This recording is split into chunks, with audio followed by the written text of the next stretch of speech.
Hello and welcome back to this Downfield Idealistic Crusade. I am the motion picture analyst, and this commentary will be over Bond 19, which of course is 1999's The World Is Not Enough, directed by Michael Apted, and the third in the Pierce Brosnan era of the series. The World Is Not Enough is an interesting film in a number of ways and very, very important for the series in that it really represents a experimentational style that builds upon certain elements that we found in GoldenEye and particular elements such as the character of Paris Carver in Tomorrow Never Dies, and basically builds the entire film around them. It also tries to really give Pierce Brosnan more of what he was looking for as an actor.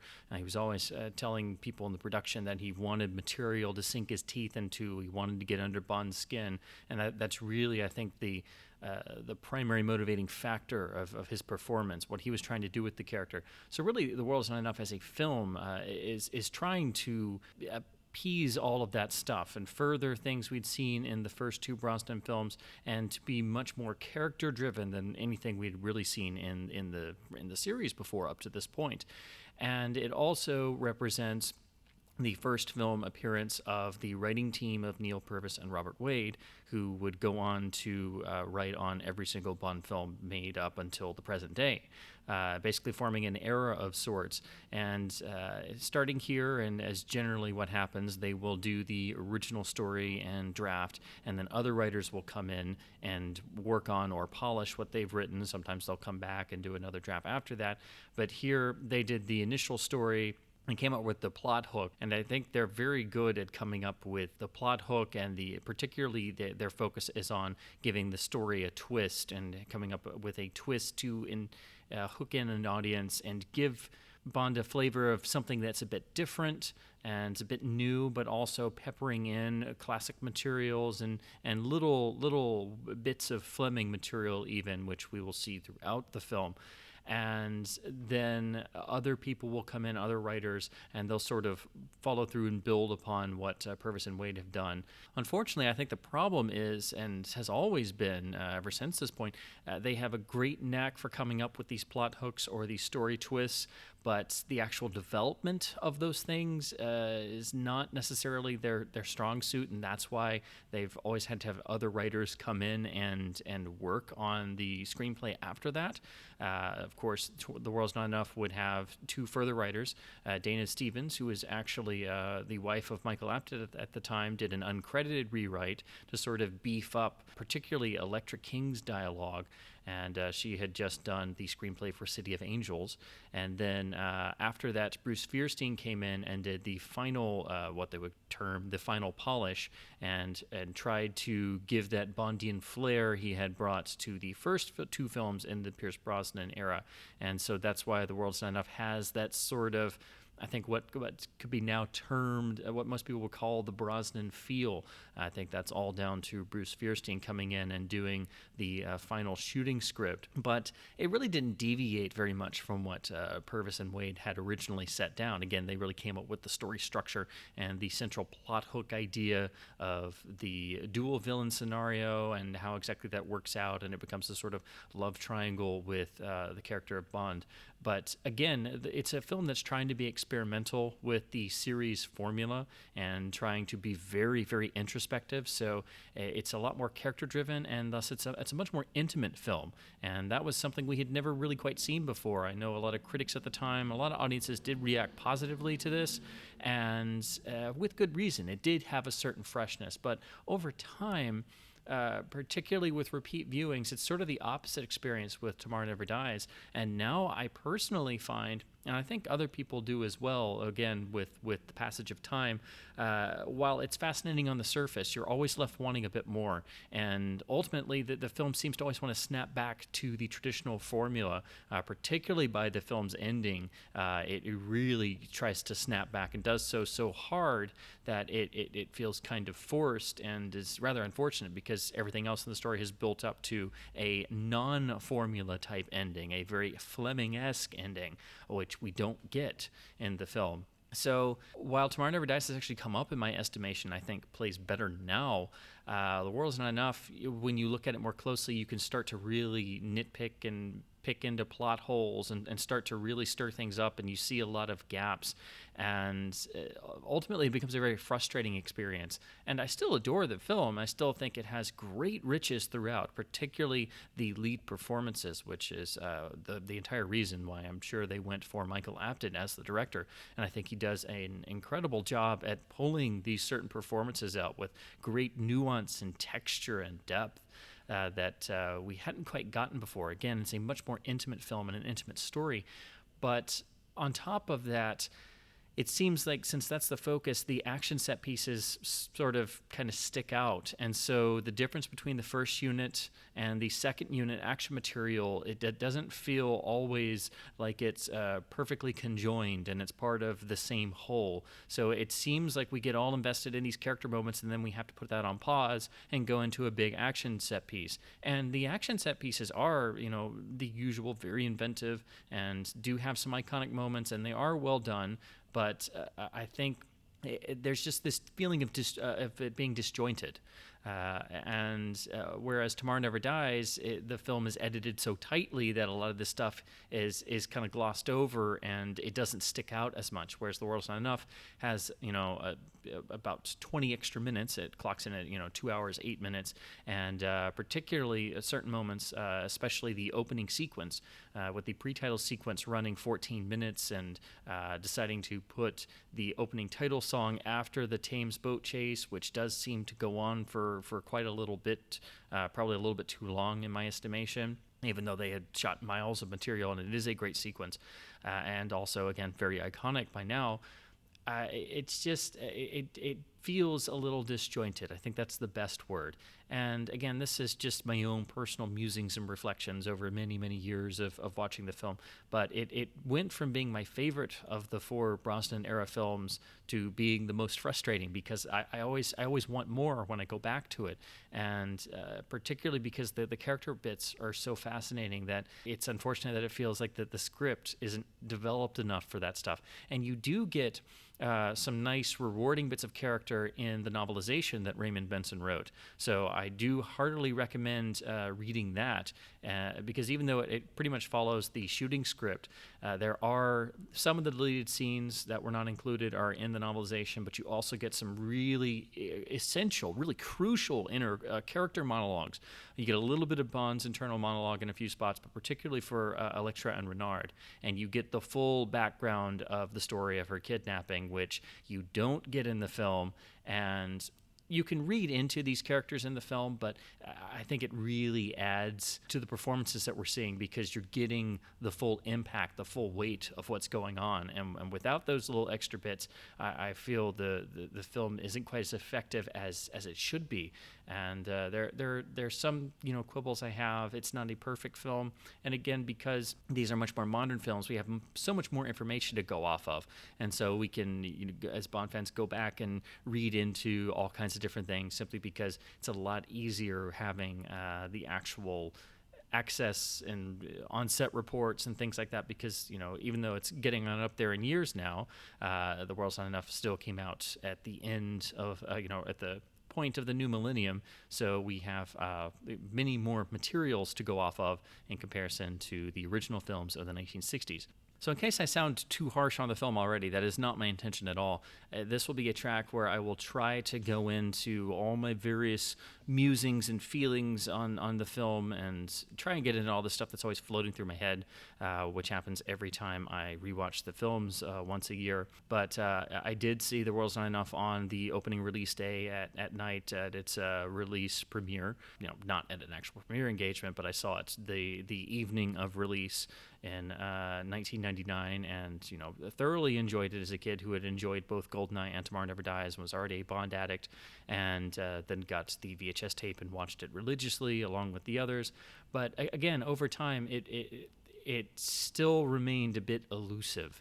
And that's that quality I'm going to try and go into in this commentary track. How I feel the film presents a lot of fascinating ideas, but doesn't always follow through on them. But I think the saving grace, the best part of the film, is the multi-layered and very deep feeling performances that Michael Apted draws out of the lead actors, and that really is the key to the film, because it's a character-driven, very intimate picture, which really sort of is in marked contrast to what we think of as the traditional Bond film.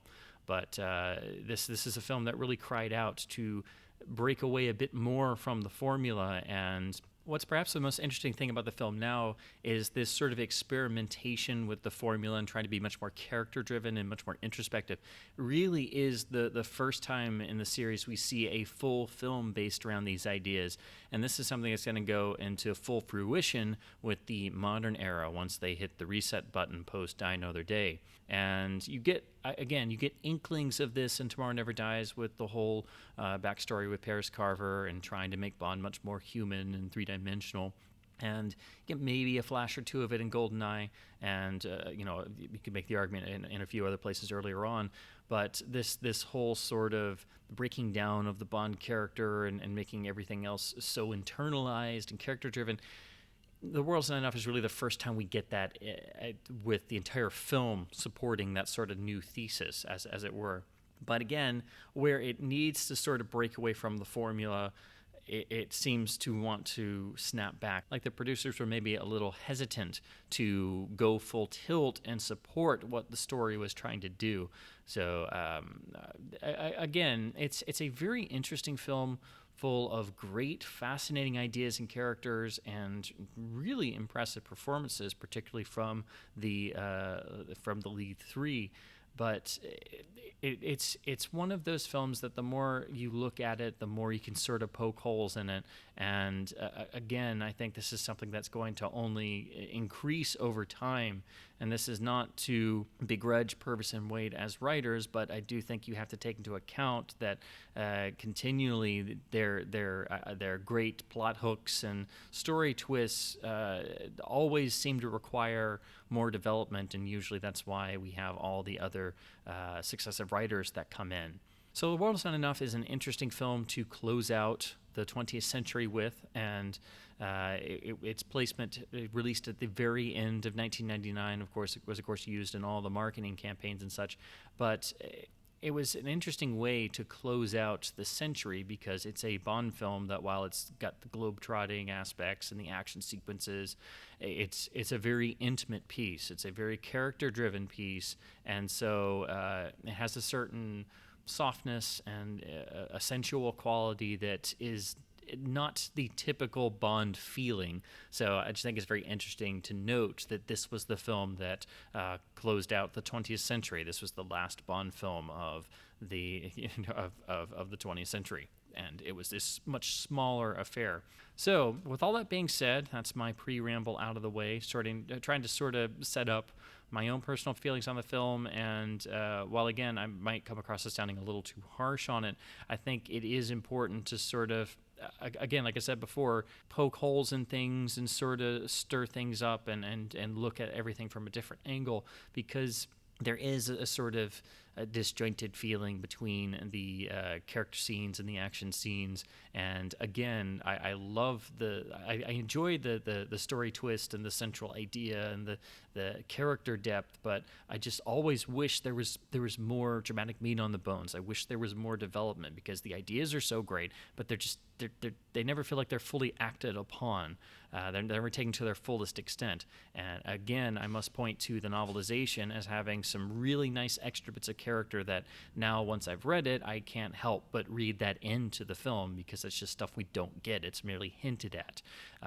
It's stuff I had pretty much thought before, but I was just, I was guessing, and I was just picking up on possible things just from the feeling of the performances on screen, and nothing that was expressly said in the plot. So that is my pre-ramble for the commentary, as I like to call these, where I give an introduction and try to make myself sound less like a crazy person. So with all that said, definitely go ahead and if you wish to view this commentary track with a copy of the film, go to your copy now and try and cue it up to just before the opening gun barrel. So skip past the logos and cue up right in the black screen area right before the gun barrel iris comes in. That way we'll try to get a good rough sync and we should all be relatively on the same page. But again, do keep in mind these are not professionally recorded commentaries, so if the sync is a little bit off, we should be, relatively okay. You should be able to figure out what I'm talking about, but that'll get us pretty close.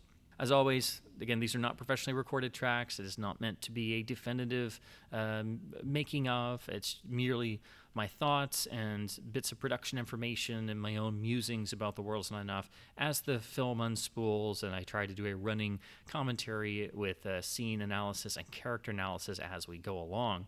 Normally at this point, I talk about the sound mix a little bit and some of the tech specs of the film, particularly on the earlier films that had those awful 5.1 remixes.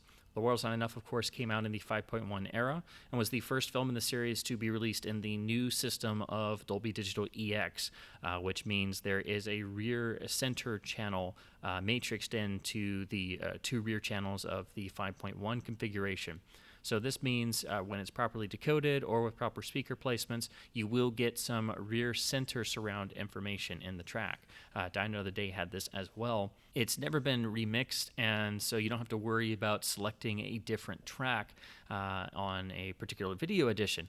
I will go ahead and note, though, I do feel of the four Brosnan films, this has the weakest mix in terms of surround design. But then again, this is a much more intimate film, much more character-driven, so it definitely makes sense that this would have a soundtrack that's not quite as bombastic, say, especially compared to Tomorrow Never Dies and Die Another Day, which, again, sort of crank everything up to 11 in the sound department. But it's just something I like to note because I've seen these films, 10 million times, and once you see this in a home theater environment, especially when you look at it in succession with the other Brosnan films, I think you'll notice that this has a much more, it definitely gets loud in the action sequences for sure, and the surround mix is fine. It's not to criticize it in that way. It's just a more intimate track. It doesn't have that bombastic feeling like the other three films do in their sound design.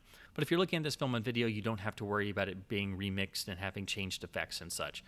But if you've never tried it with a EX decoder applied, and it's still there on the Blu-ray audio, it's always going to be in there. So you can simply go to your receiver and use a decoder to pull that information back out.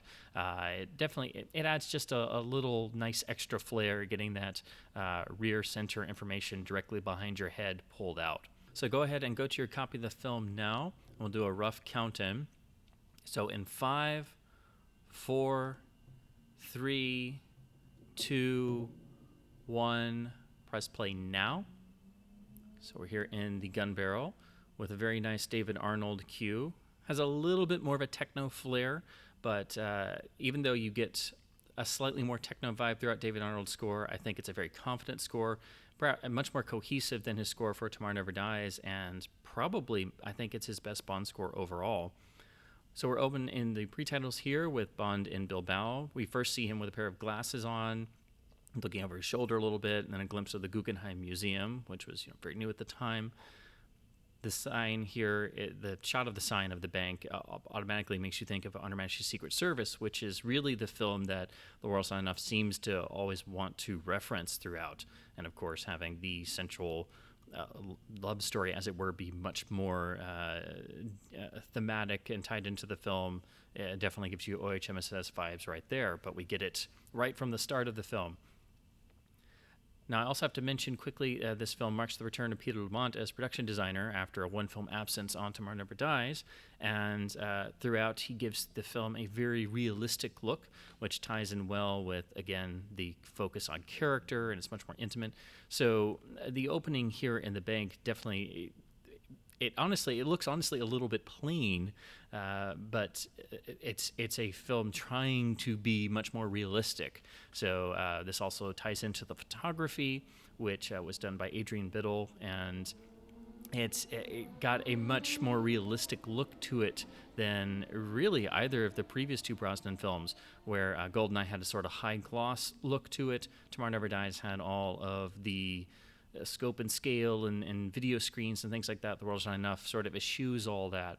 And you get all this set up very nicely here in this opening sequence, which, originally the pre-titles was just going to end at the point where Bond sort of bungee jumps out the window with the window cord, gets away. We get a quick deleted scene of Renard, and then that's where the title song came in.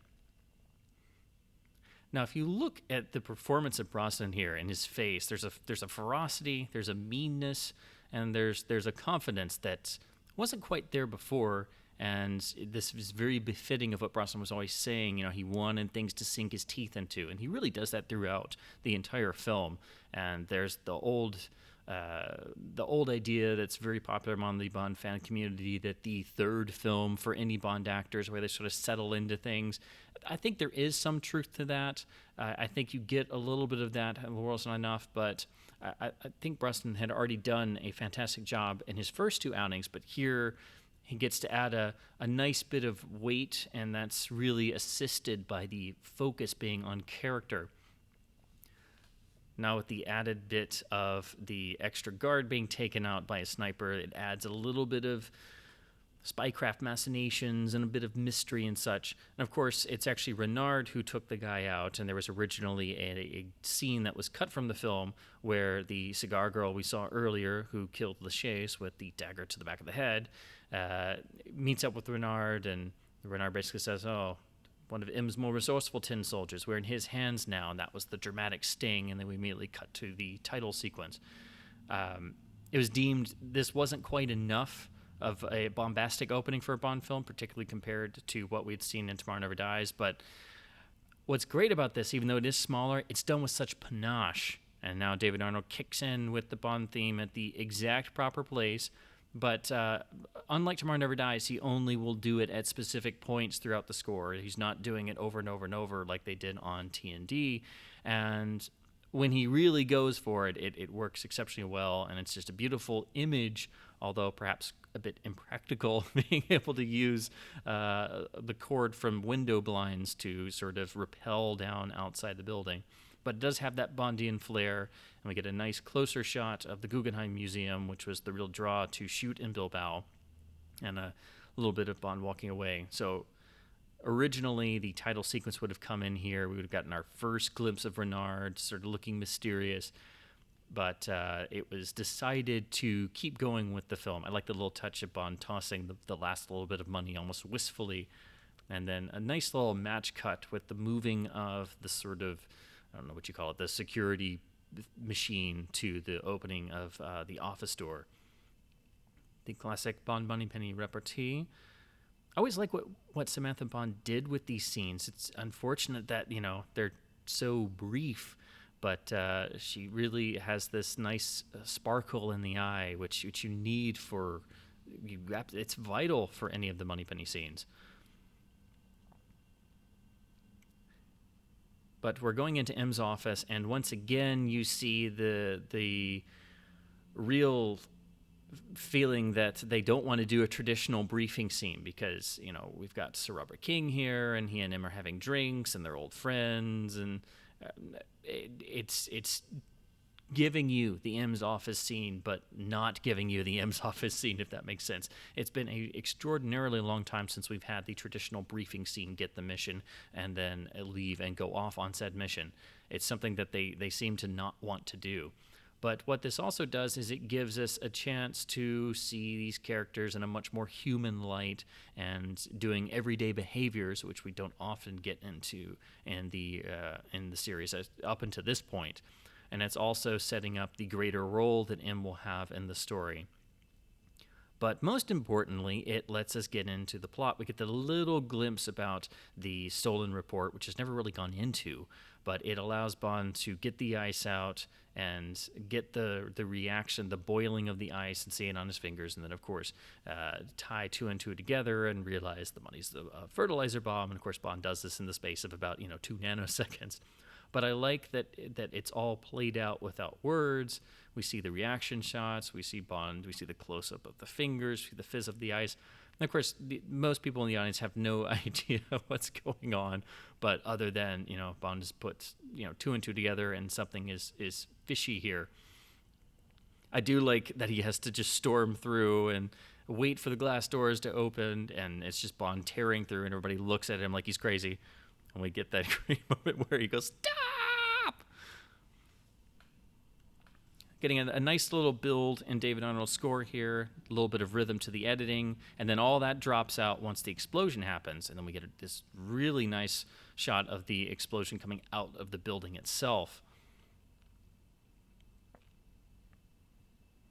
And then the red light coming back in alerts us to the fact that it's obviously the same forces from before, and we get this before we even see it's Cigar Girl in the boat.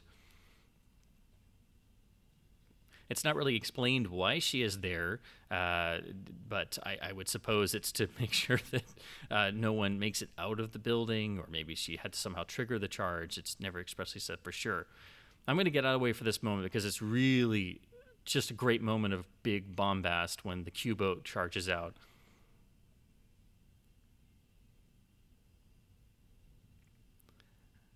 And sadly, that's one of the last great big moments that we've had in the series for a long while, when David Arnold gives that triumphant Bond theme charge as the Q-boat flies out on that big jump, and now we're into the Thames sequence, which is basically the opening showstopper of the film.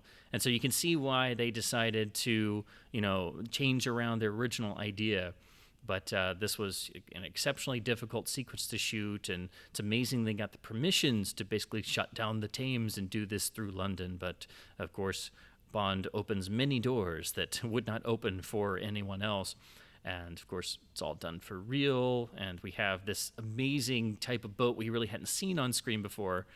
It also helps that we get the shots of the actors actually in the boats, and Pierce Brosnan is getting repeatedly soaked, which he probably regretted, and would then get soaked even further in the climax in the submarine.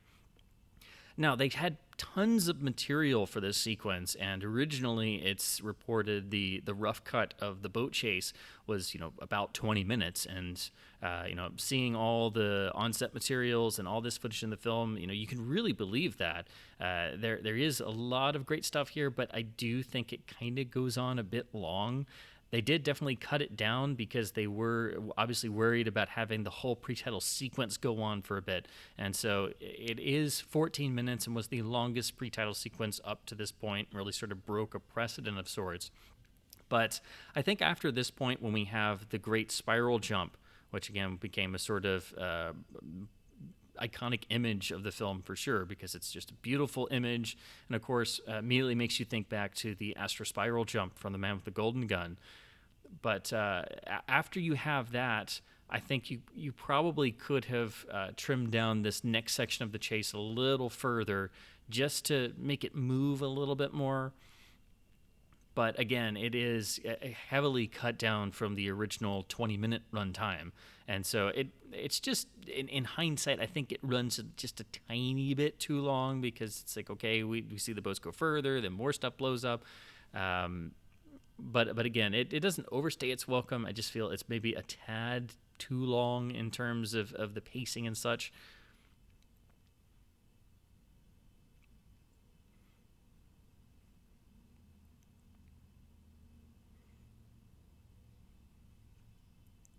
But of course, the real question of this sequence is, what the heck would Q be doing with a boat like this for his retirement, just simply going out and fishing? And then the added bit of humor, which apparently was Brosnan doing an ad-lib, straightening the tie while doing the dive under the bridge sequence. But what sells all of this is his determined looks in the close-ups and David Arnold's propulsive score. That's really what is moving all of this along. And even though this is a big action sequence, you can feel there is already, established in the opening in the bank office, there is a more intimate feel. And this is a big action sequence tearing its way through London. It feels kind of smaller. It feels very, the characters are very well defined, even though there's no dialogue going on. We kind of know something about Cigar Girl, even though she has no real dialogue. But always time for a little added bit of humor with the two cops getting flooded as they try to boot the car. Arnold's starting to go bigger with the score here. He's layering the Bond theme again as the Q-boat is about to do the completely over the top, but beautifully so, skirting around on the actual streets. Again, Arnold now drops his score down a little bit. Another intentionally and perfectly funny shot of the Q-boat slotting in front of the cop cars, and now we're going to burst through into the fine restaurant. And then building up to the dramatic crash through the outer windows when we're going to finally see the Millennium Dome and get the big fanfare. So we get not one, but two big fanfare moments in this sequence. And getting to see Bond use his superior intelligence by, figuring out he can get around and confront the other boat head on. Although if his whole intent was to stop Cigar Girl, why would he fire torpedoes and destroy said boat? And again, doing all this with the then brand new Millennium Dome in the background, highlighting the coming year shift over and the new millennium in the year 2000, and also the sort of big PR stunt it was for the City of London itself. Now, this is perhaps the most amazing stunt at the end of the sequence. The editing builds up to this really great moment where we see Bond come out of the Q-boat as it's in air and grab onto the mooring rope. Beautifully timed, incredibly difficult to do, and I'm amazed he didn't bash himself trying to get out of there. Of course, it's a little convenient that there's a hot air balloon there, and that's the very, not fast method of escape that the villain chooses. Adding to the theme of mystery, Cigar Girl decides to commit suicide because she's that terrified of Renard, who we are not aware of yet because we didn't get that extra scene that was cut out. Bond tries and fails to convince her to, give up her information. I love the shot of Bond falling down, and you see the trailing mooring rope. We get this great image of him going down the Millennium Dome. He can't catch himself, and this is where, of course, he gets injured by injuring his collarbone. And we see it on Brosnan's face, and I like that he grabs by one arm, so I think that's selling the fact that that's how it, already showing his shoulder injury. And now we're into the opening title sequence, again by Denny Kleinman, and with the fantastic Garbage title song, this time actually composed and written by David Arnold and Don Black, who, of course, did the song Surrender for Tomorrow Never Dies. But this time, they actually got to do the opening title song, and then it's woven into Arnold's score. However, we still have that same issue we had with Surrender because David Arnold wrote an end title song, Only Myself to Blame, performed by Scott Walker, and wove that into his score. It's also built into Elektra's main theme, but unfortunately that was removed from the film entirely, so it's rather unfortunate. It's on the soundtrack, but that was the original end title for the song, for the film, I should say. Now, the title sequence is all dealing with oil, dealing with, obviously the film's plot line being about the oil domination of the world and Elektra's goals, and with the traditional female imagery, and we see images of the world on fire. I've always loved the imagery that Kleinman can come up with, and I do think this is a very exceptional title sequence, but it has a sort of somber, slow feel to it, and it doesn't hit the same heights that his sequences for Goldeneye and Tomorrow Never Dies did, but again, I don't think it was really intended to.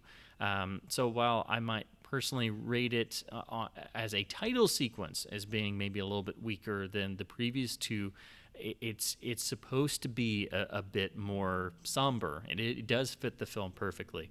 I will mention about the title song. I'm a big Garbage fan. I've always loved this song, but like on Tomorrow Never Dies, I think the film mix, it just doesn't have the same impact that the single mix does. It's a little bit airier and more open, particularly around the vocal. Same thing I feel about Tomorrow Never Dies, but that's just me being being an Uber fan and looking at this stuff way too much. Peter Lamont coming back to the series after a one-film absence. He didn't do the production design on Tomorrow Never Dies, and he had been the production designer on every Bond from For Your Eyes Only up to that point. So it was very important that he did come back. And again, I don't think anybody else could really do such immaculate work and make sets feel so vividly real. They're never flashy. He never does the sort of traditional Ken Adam over-the-top set that people associate with Bond. But his work really is impeccable, and especially when you realize that most everything you see in the film is a set, but feels like they shot it on a location somewhere.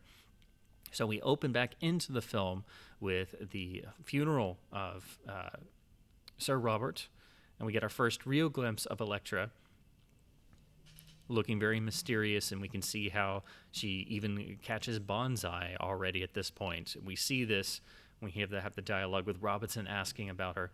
It's nice that we see Robinson come back from Tomorrow Never Dies, played by Colin Salmon, but we also see Bill Tanner come back, played by Michael Kitchen from GoldenEye. So we get both of them in this film, and I've always felt they are very rewarding additions to the MI6 sequences, because Bill Tanner, of course, is right out of Fleming and was Bond's, a great friend in the service, and something we never really got in the film series before his appearance in GoldenEye. So now we're getting the layout of the plot. And again, this basically takes the place again of the traditional M office scene, but we see the other 00 agents, which makes you think of Thunderball, because at this point, MI6 itself has been threatened, and now this is sort of not just a mission, but MI6 trying to save face because they have been violated, and you can see it's gone into M personally, so you can tell that already at this point she is personally involved, and not just has MI6 been violated, but her own, great friend, as she admitted, has been murdered right under their noses.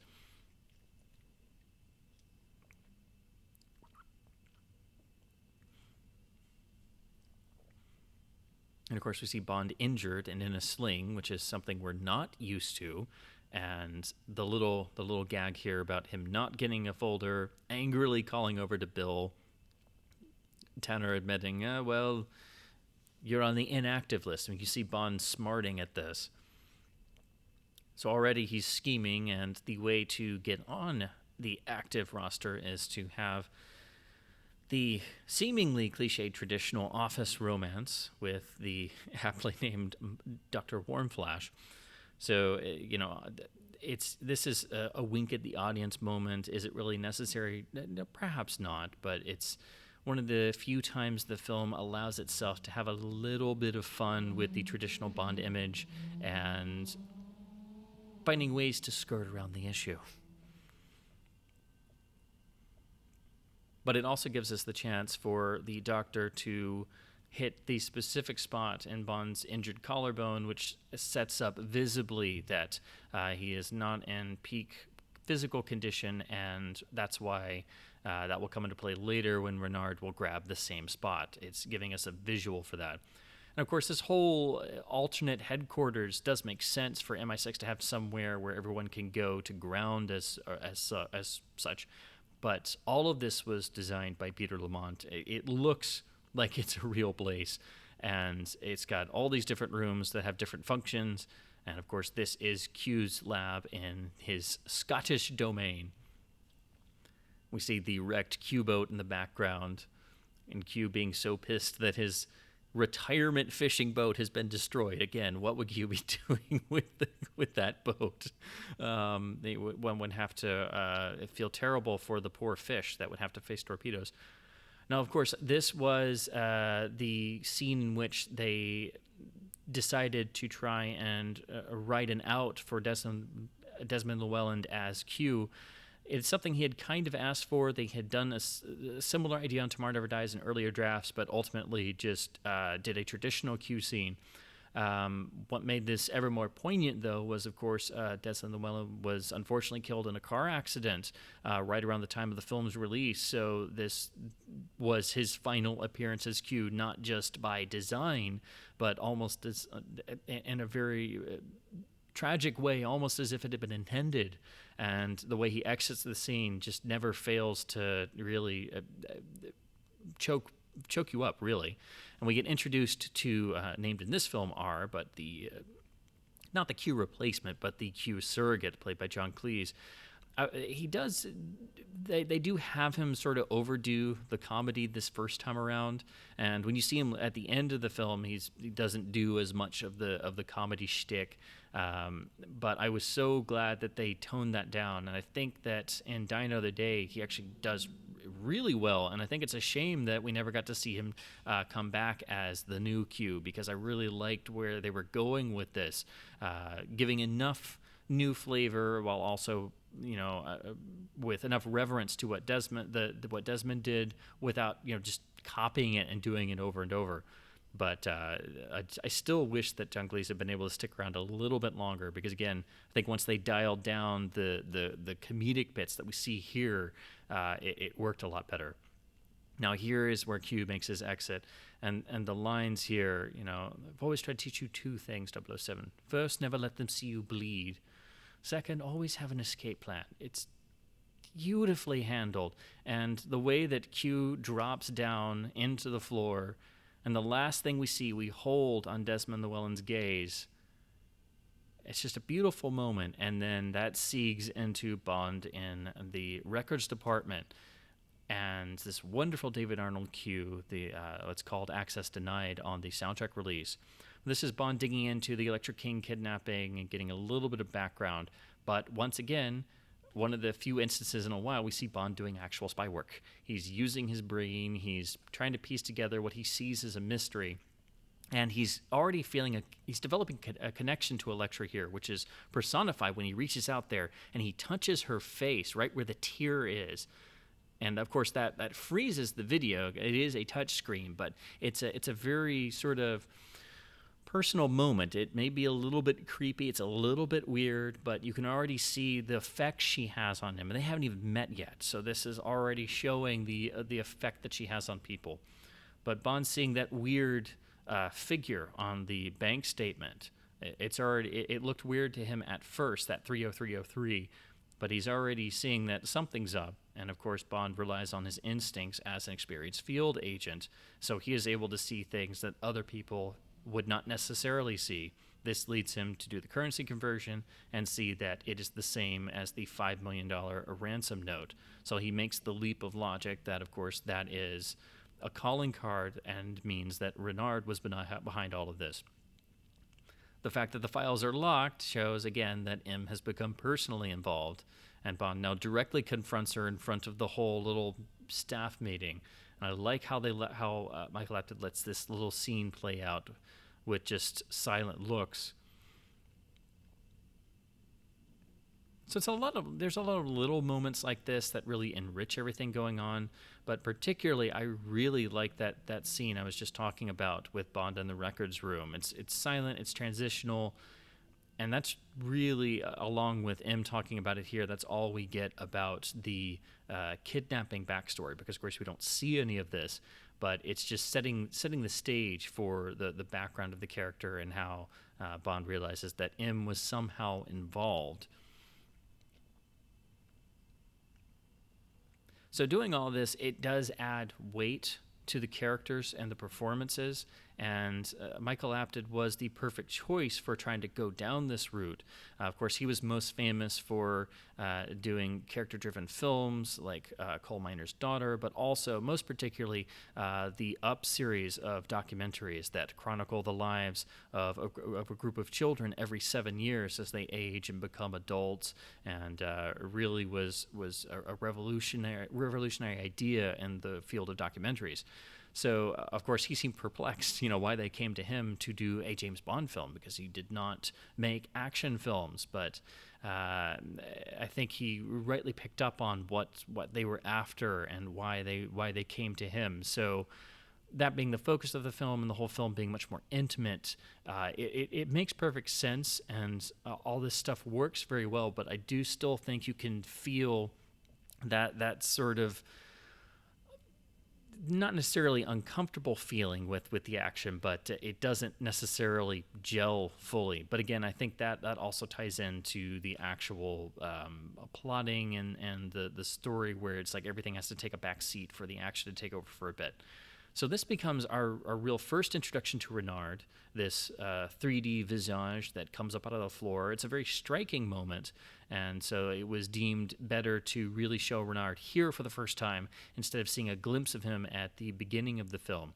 While I agree that it's more striking, the few little bits of Renard that were dropped from the film that you get in the novelization and the deleted scenes, they also gave him an additional air of mystery that we kind of lose out on because we're missing them.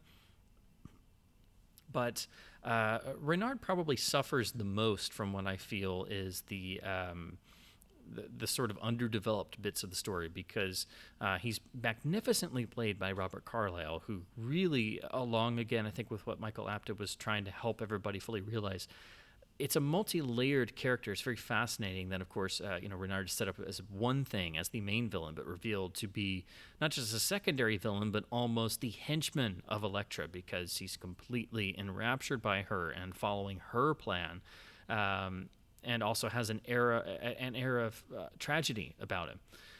And right here we have set up the whole notion of a really nice touch. If you look on the screen back there, you see a picture of Robert Carlyle with a seemingly normal-looking face, probably what Renard looked like before 009's bullet started the whole no pain thing. And that's what we're set up with, the whole idea that Renard can't feel pain. But unfortunately, when we get to the climax, they don't really do anything with that. It's more about how he feels, how he's cut off from the rest of the world. And this is also a recycled idea from the character of Stamper in Tomorrow Never Dies, where they didn't really do anything with that there. And they make it the whole villain shtick here. But again, it ultimately becomes much more about the emotions of living with that. Now, I want to highlight this transitional moment here. It's one of my favorite moments in the film when we first cut to Azerbaijan. This beautiful David Arnold cue as we go through the oil fields and we see Bond driving the BMW Z8 for the first time with the top down and the sand kicking up. It's just a wonderful transitional moment. It allows you to sort of soak in the atmosphere for a minute. We see the wind blowing Bond's hair a little bit, and it's all set up. It's all transitional, but you really need moments like this to let all of this stuff sink in. And what's also cool about this, you hear there's a little sort of Goldfinger warble in the score there as we transition over into the iconic Black Park, which is where they shot the Goldfinger Aston Martin DB5 chase. So as soon as you see those trees, I feel David Arnold puts in a little Goldfinger reference there in the score. So here we see the gigantic tree-chopping, saw-bladed helicopters, which will feature prominently in the Caviar Factory sequence. But they, as an idea, actually date all the way back to, I believe it was Michael France on GoldenEye was the first person to have those in a script, and they just didn't use them, and they've been sitting around ever since. So it took them 2 films, but they finally worked them in.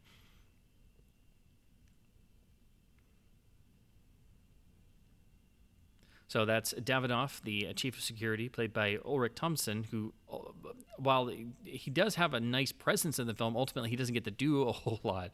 And even though he is set up as sort of the double agent within the King organization, it doesn't really go much of anywhere.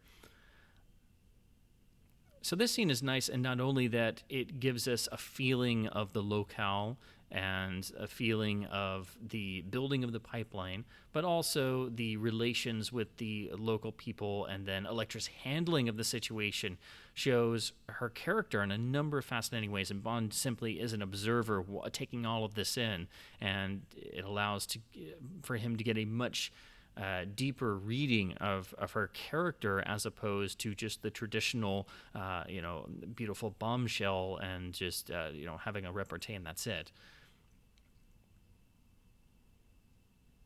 You can also see the conviction in everything Elektra does, and the fact that she nonchalantly decides to move the pipeline around to preserve this holy place and avoid bloodshed and not care about the millions and all the damage it will cause, the building of the pipeline, and already showing her disagreement with her father's ideas, already giving that sort of setup that she and her father didn't necessarily see eye to eye.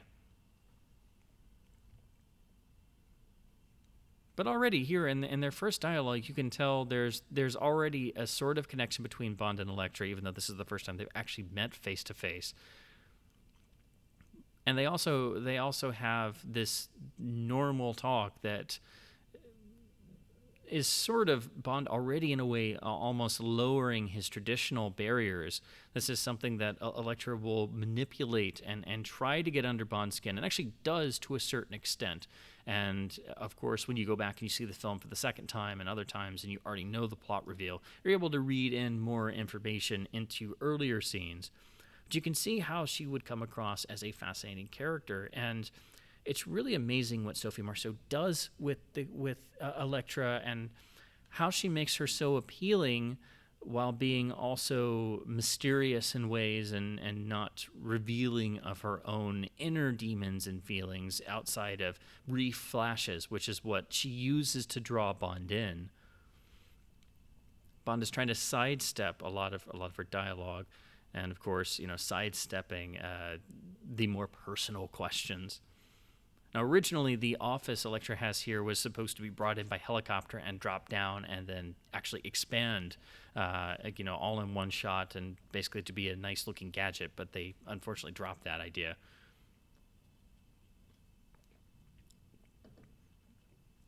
I like how Elektra handles this. She talks about the other pipelines, which sets up why her pipeline is different and important for the audience, but also how she's completely nonplussed until Bond reveals that the person trying to kill her may be an insider.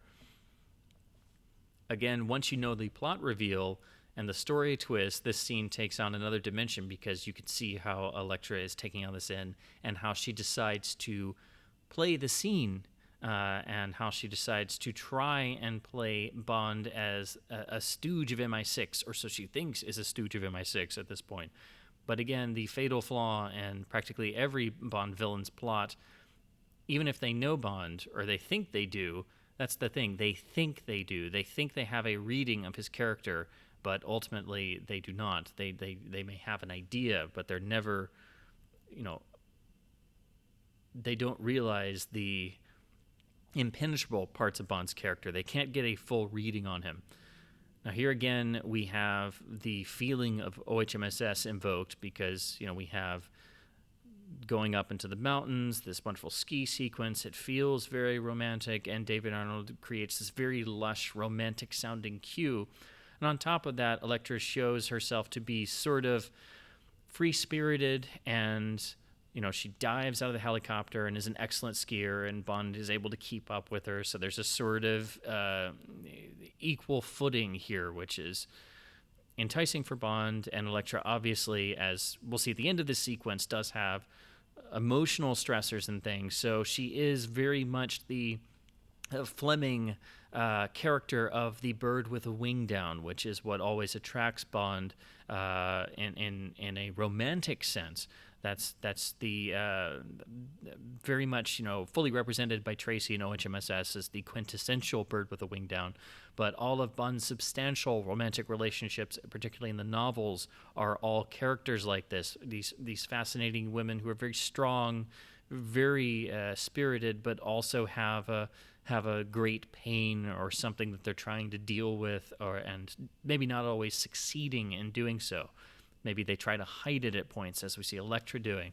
But again, when you see the film the second time, you can see how she uses all of this to lure men, and Bond is no exception in this.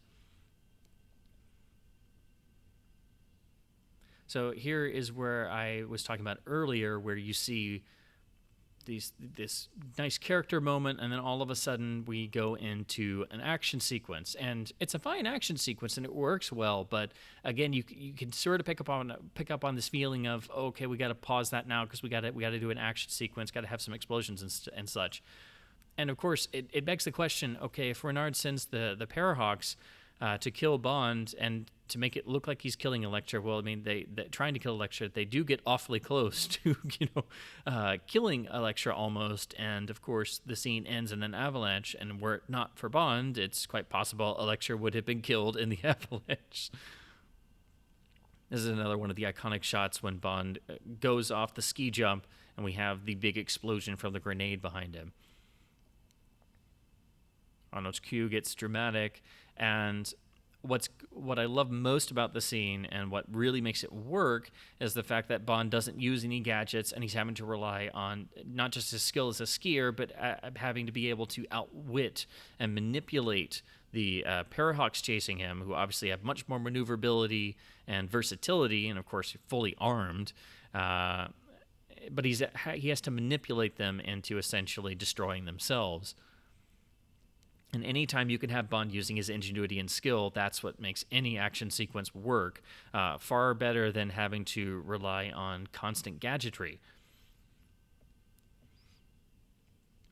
And of course, using Parahawks in this way is really something we hadn't quite seen before, and the Bond films have always been, extraordinarily successful at taking elements from various corners of the world and somehow bringing them into a film to, if not necessarily for an action sequence, to somehow incorporate them, always keeping up with that idea of being, like 2 minutes ahead into the future. And so this scene harkens back to For Your Eyes Only and that ski chase, where again, we have Bond being chased by the motorcycles with machine guns and things. He's having to use his ingenuity to trap them.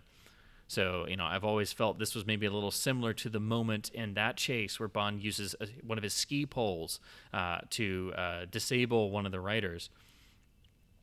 And this bit with the ledge, again, gives you a little feel of OHMSS. Bond gets in a nice one-liner, "See you back at the launch." And a nice dramatic reveal. We see the parachute come out. We hear the noise fade in. You see Bond's smile fade. And then we hear the engine of the Parahawk, so we know it's still in play. Bond has to then go back to square one. So there's a nice intensity building here, and of course Bond is about, he's starting to get a bit exhausted because, of course, being on skis wears you out very quickly doing stuff like this. But the best part of this sequence is Bond coming up with the way to, take out both of the final Parahawks and doing this incredible, if slightly improbable, jump. It's nice we get to see Elektra taking all this in as he does the jump, ripping the hole in the parachute of the first Parahawk, which causes it to collide with the second one.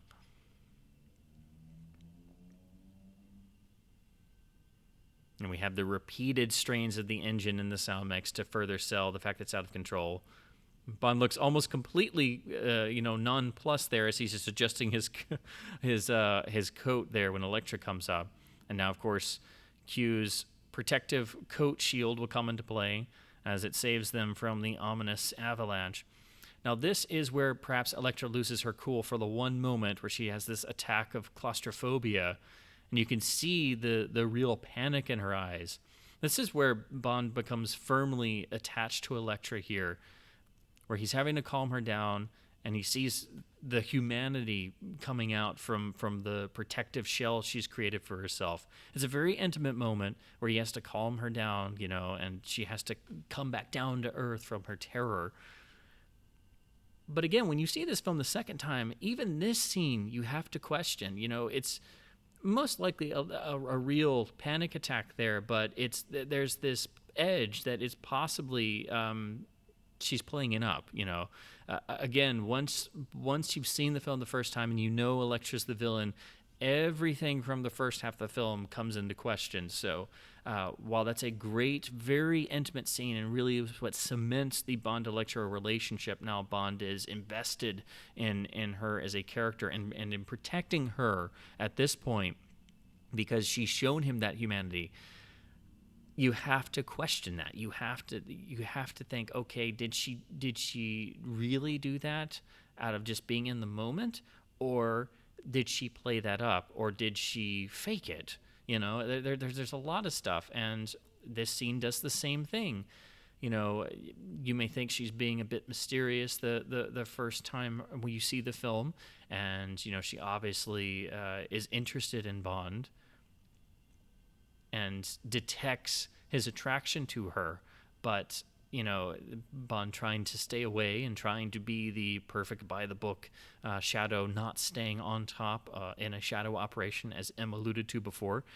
He's trying to maintain this distance, and he's trying to use his traditional armor plating his barriers between himself and the outside world, not becoming emotionally involved or attached. But once you see the film the second time, once you know what Elektra's real motivations are and what she's really doing, you know that all of this is an act, and she enjoys it. She enjoys manipulating people, men in particular, and you can see her trying out her different moves, as it were, on Bond, and you can see this byplay. So there's an extra subtextual layer that you know is there the first time around. You know something's going on when she says, "Who's afraid now, Mr. Bond?" You see Bond pause. You know there's an extra depth, but when you see it the second time, once you know who Elektra really is, you get the fullness of that subtextual layer. It's actually a third layer of the sheer darkness of Elektra's soul, the depths of her evil, as it were. And of course, it's alluded to in the film. You don't get it as much. It's more explicit in the novelization, where she really doesn't have great feelings for Renard and is simply, manipulating him almost as a patsy of sorts into doing her bidding, and she enjoys that control. So now we're in the casino sequence with the absolutely iconic gag of the X-ray glasses, showing Bond who is armed in the casino. It seems everyone is a walking arsenal here in Baku, but also getting to get the additional pleasures of the X-ray glasses. And it's very tastefully all played out on Brosnan's face and the reaction shots. It's not like you're seeing a bunch of nudity or anything. The idea is just enough. And what makes the scene even funnier is you see all of the women who are hanging off of the guy's arms. They're also all armed to the teeth. It's not like Bond's just like, "Oh, I'm staring at naked women." No, all of the women have guns and knives and things strapped to them, so they're also prepared for a rather interesting evening at the casino. This move here is really nice. Of course, disabling a goon much larger than oneself, but the gag with actually preparing it, with the knowing the knife is there and knocking the feet out and strangling the man with his own tie, gives Bond that nice bit of assurance. And now our first introduction to Goldie as Mr. Bullion, who will be Zukovsky's duplicitous henchman, carrying the ubiquitous case. Now we're reintroduced to Robbie Coltrane Zukovsky, making a return appearance from GoldenEye. And what's interesting here is he plays it differently. It's, of course, several years on after the events we see in GoldenEye, and we have this interesting. It's not quite what would be considered now a bromance, but there's a nice twinkle of the eye in all of the Bond and Zukovsky scenes. Bond knows that Zukovsky is completely full of it. Every line that comes out of his mouth is duplicitous, and he is only out to enrich himself. But in spite of the dialogue, Zukovsky does have a soft spot for Bond, and Bond is able to manipulate that, and it's sort of a flash of the old guard, because of course Bond and Zukovsky obviously did this in throughout the Cold War, leading up to the moment where Bond shot him in the knee, which is spoken about many times in GoldenEye. So Bond comes to Zukovsky in the casino here to gain information, very much in.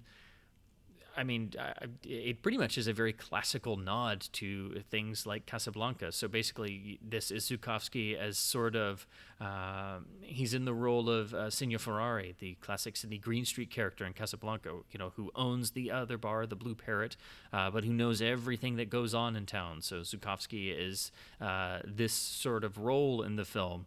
Bond goes to him for information and to sort of get the lay of the land, as it were, and try to figure out who would gain the most from Elektra's death. Zukovsky gives him a little bit of background information about Renard. This also is very reminiscent of the scene in GoldenEye where they set up Trevelyan's background being a Lienz Cossack. And this is a very human moment, a very nice, very rich textural moment, which unfortunately is over too short when Zukovsky spots Elektra coming into the casino. I wish there was more going on, but we don't see Zukovsky after this in that same manner.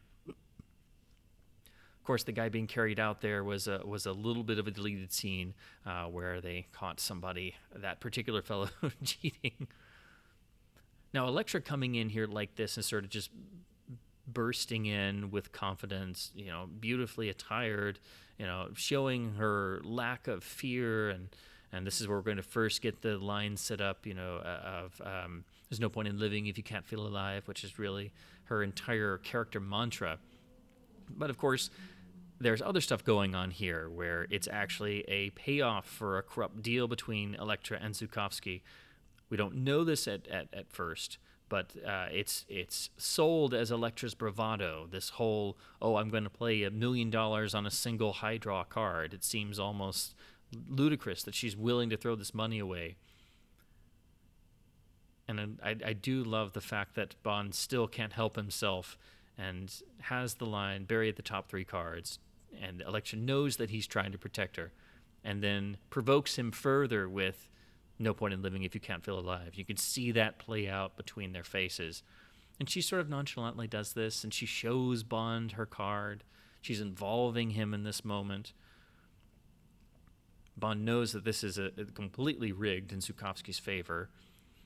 He tried the one last ditch with the bury the top 3 cards, but he knows that obviously Zukovsky will beat her somehow, and that there's something rigged about this. There's something exchanged between the two of them. No dialogue is said, but Bond knows that something is wrong here.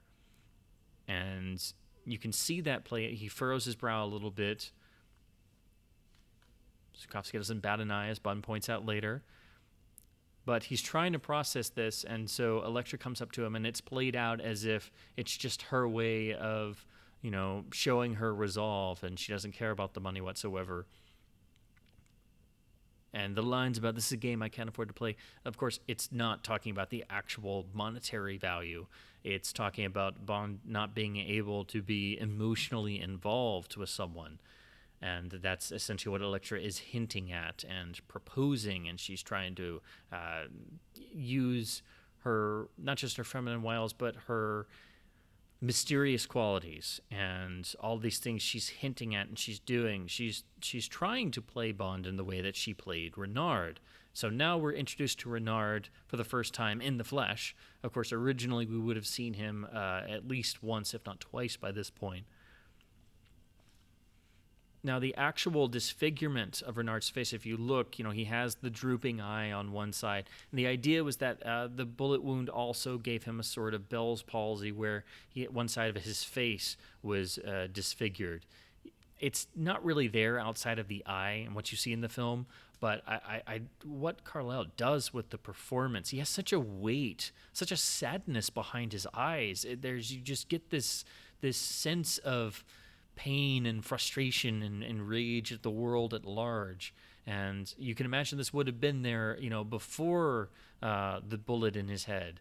But it's all of these feelings have just been magnified by being closer and closer to death and being physically cut off from humanity as opposed to simply being emotionally cut off from humanity.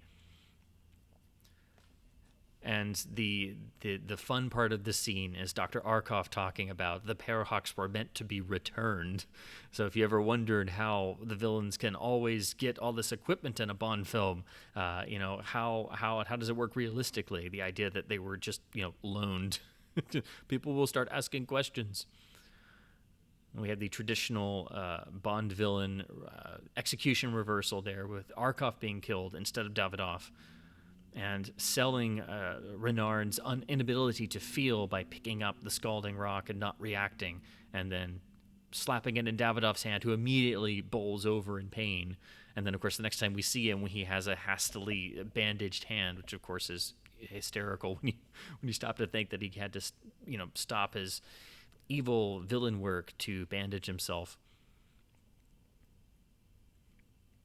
So this is the love scene, and it's kind of odd that we cut immediately to from this is a game I can't afford to play to they're immediately in bed. But it's a very sensual scene. That's the key to this, and we are given the sense that there is a greater emotional depth. This is a much more adult love scene than we had gotten in an extraordinarily long time. But it's adult in the sense that there's a real weight that this feels like two people, and also there's all the stuff with Elektra playing with the ice, which she'll do later with Renard, which apparently is something that she likes to do, is play around with the ice.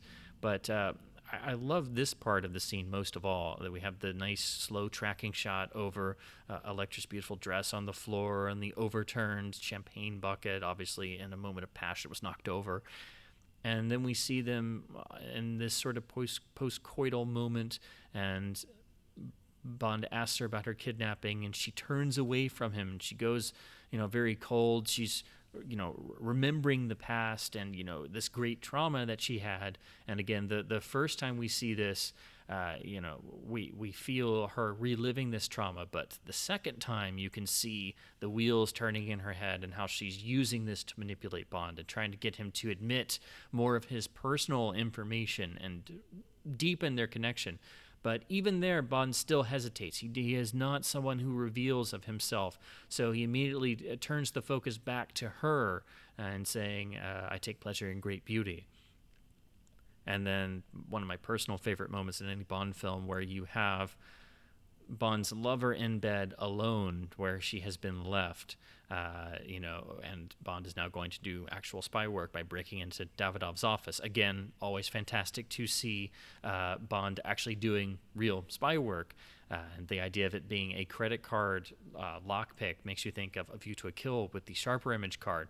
But again, that little added moment there where you see Elektra alone in bed and Bond has slipped off in the middle of the night because he is the ultimate outsider. That's just something you don't get in a lot of Bond films. You get it occasionally, but it really underlines Bond's being alone in the world always. He is the outsider, and even after a night of great passion and such, he still has a job to do, and he's now, sneaking out around at night and in the darkness, and now watching Davidoff try and take a crappy selfie to put on the ID badge with his very thickly bandaged hand.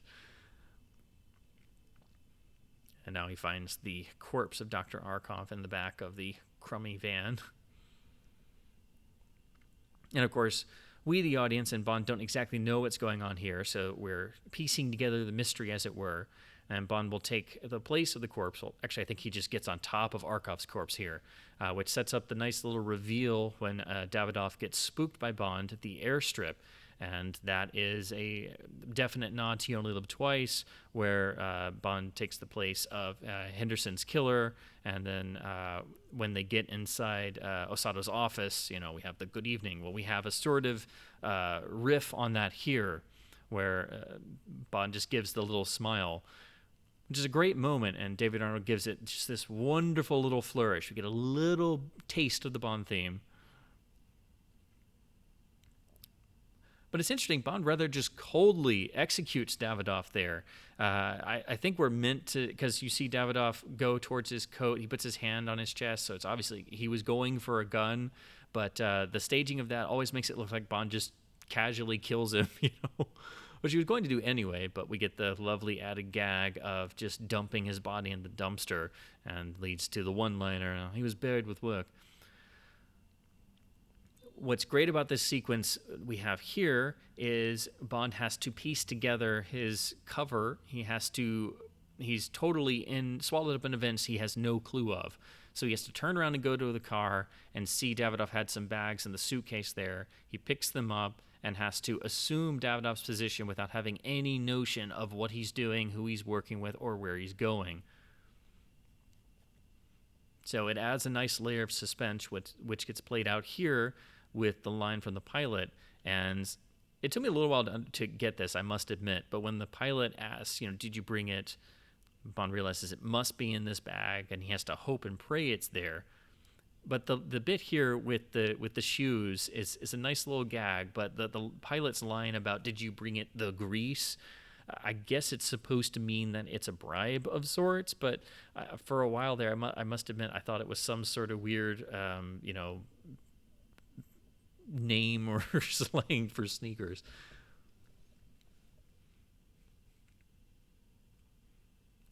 So, of course, all of the henchmen and Bond will have the identical Russian atomic blue jumpsuits, and it's rather humorous that all of the other henchmen are shaved bald and they kind of look like Renard. Of course, Bond doesn't resort to doing a crappy selfie, but it's funny enough that he has a Universal Exports ID, but he can, use a penknife to cut the picture out and then attach it to the ID somehow. It's a nice touch showing Bond using his wits and what's available at the time, but I must admit it's a little humorous that he just carries around a Unimex ID with his picture on it. Nice little effect of showing the transfer of plutonium there, but inside a protective hood.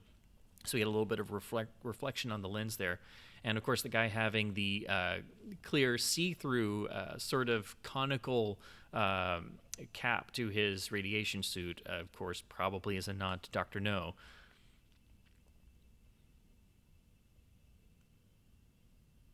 I have to admit, when you listen to the Colonel's voice here, I've always wondered, it sounds like it's Robbie Coltrane dubbing him. I've never heard if that was confirmed or not, or if the guy just happens to sound quite a bit like Robbie Coltrane, but it just seems like it's Robbie Coltrane dubbing him, but I may be wrong.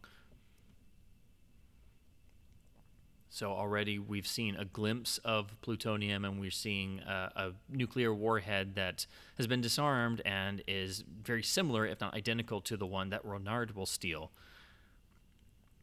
So we're getting our first glimpse of our secondary Bond girl for the film, Dr. Christmas Jones, played by Denise Richards, who has unfortunately always gotten the most of the brunt of criticism about the film that people have. Everybody just seems to have such a problem with this character and her performance and such.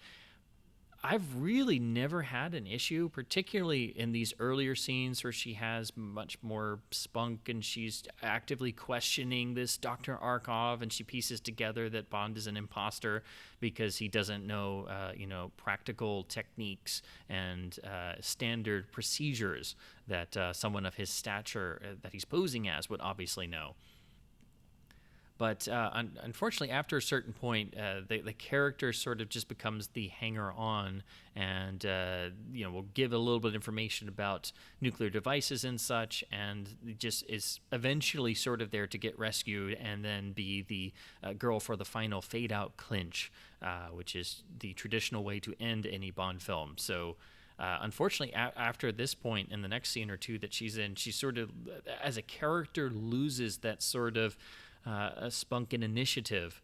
And again, I don't have a problem at all with Richard's performance, and I think all that criticism is very overblown. I think as a character, she just doesn't really serve much of a purpose after a certain point, and is just kind of there again to have that sort of traditional Bond girl, especially for the final ending, since Elektra is not that at all.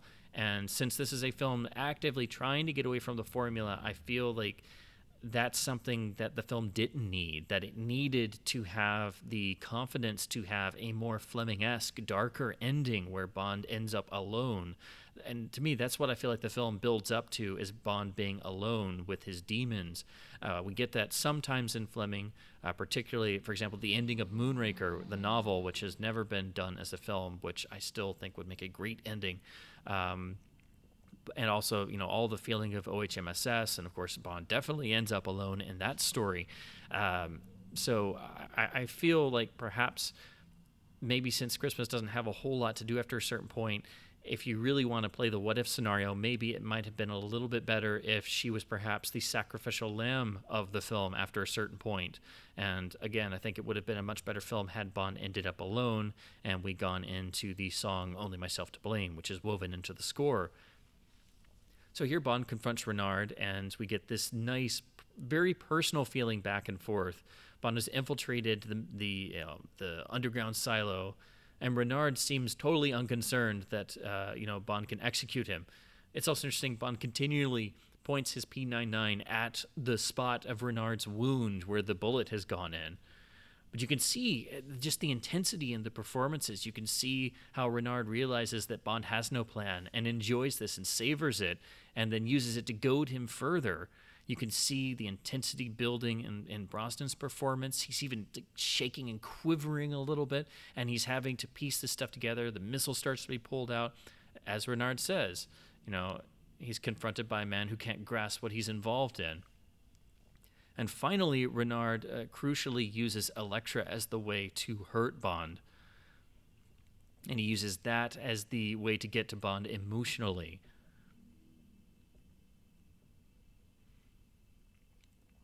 Of course, you have to just ask the question to yourself after a certain point, why doesn't Bond just go ahead and execute Renard anyway?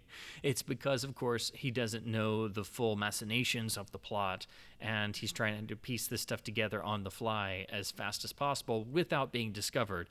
And, of course, as Renard correctly points out, if, Bond fires, the rest of Renard's goons will show up and the army will come down from above. So it's really a no-win scenario. But of course, perhaps you could label it the Freudian slip of the film is when Renard says the crucial words, "No point in living if you can't feel alive." And we have to get it spelled out a little bit extra with the extra close-up and Bond actually literally having a huh moment. I like the wide shot here when they come down and they confront Bond, who's got Renard on the ground, and Renard sort of plays it a little bit. He holds his hands up and he's sort of quivering, like he gives off this pathetic vibe, and Bond has no recourse but to give up at this point in time. Meanwhile, everything else is still going on. We see the locator card get removed. Bond is watching all this go on, and he's unable to do anything. He tries to convey the danger of what they're doing, but it's falling on deaf ears. Renard puts on this nice little air of superiority here, and he gets to come over and gloat with Bond. And now we'll get to the only other moment in the film, really, where we have the shoulder injury come into play, where Renard actively punches that pressure point. You can see that particular moment makes Christmas realize that perhaps she has made a mistake of sorts, but obviously it's come far too late.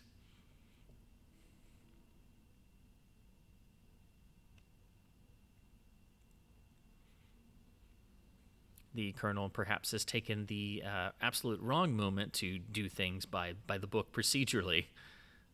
Of course, it's not really said in the film, but apparently Renard had somehow, worked out a deal with him and was there and paying him off, but then decides to just eliminate him anyway. Now we get another moment of Brosnan's Bond using a silenced P99 dual wielding with another weapon, like he did in Tomorrow Never Dies, which is just an image I find so striking. Now we're into the next major action sequence of the film, involving Christmas now, because she's stuck here in the middle with this crazy stuff going on. We get a nice repeat of the classic line for the Living Daylights, "I work for the British government." Now, of course, the grappling hook watch really isn't explained before this point, but it must be a greatly improved version of the GoldenEye repelling belt with the grappling hook. Very nicely timed jump here as the doors close. Now, this sequence actually does a number of interesting things. It shows Renard's complete, devotion to his cause, his inability to feel pain, because, of course, he'll get a bullet hit, and he'll actually pause in the middle of things and just stare at his wound. This is where Bond gets the locator card, and we're cutting back to Christmas, getting to the control panel. The part I really love is when the goon pushing the bomb gets injured, he won't let go, and Renard just executes him anyway and takes over. And of course, because he can't feel pain, he can move the bomb much faster, exuding seemingly much more strength than a normal man. But I love the fact that he just considers his men completely expendable, and they have never realized this point.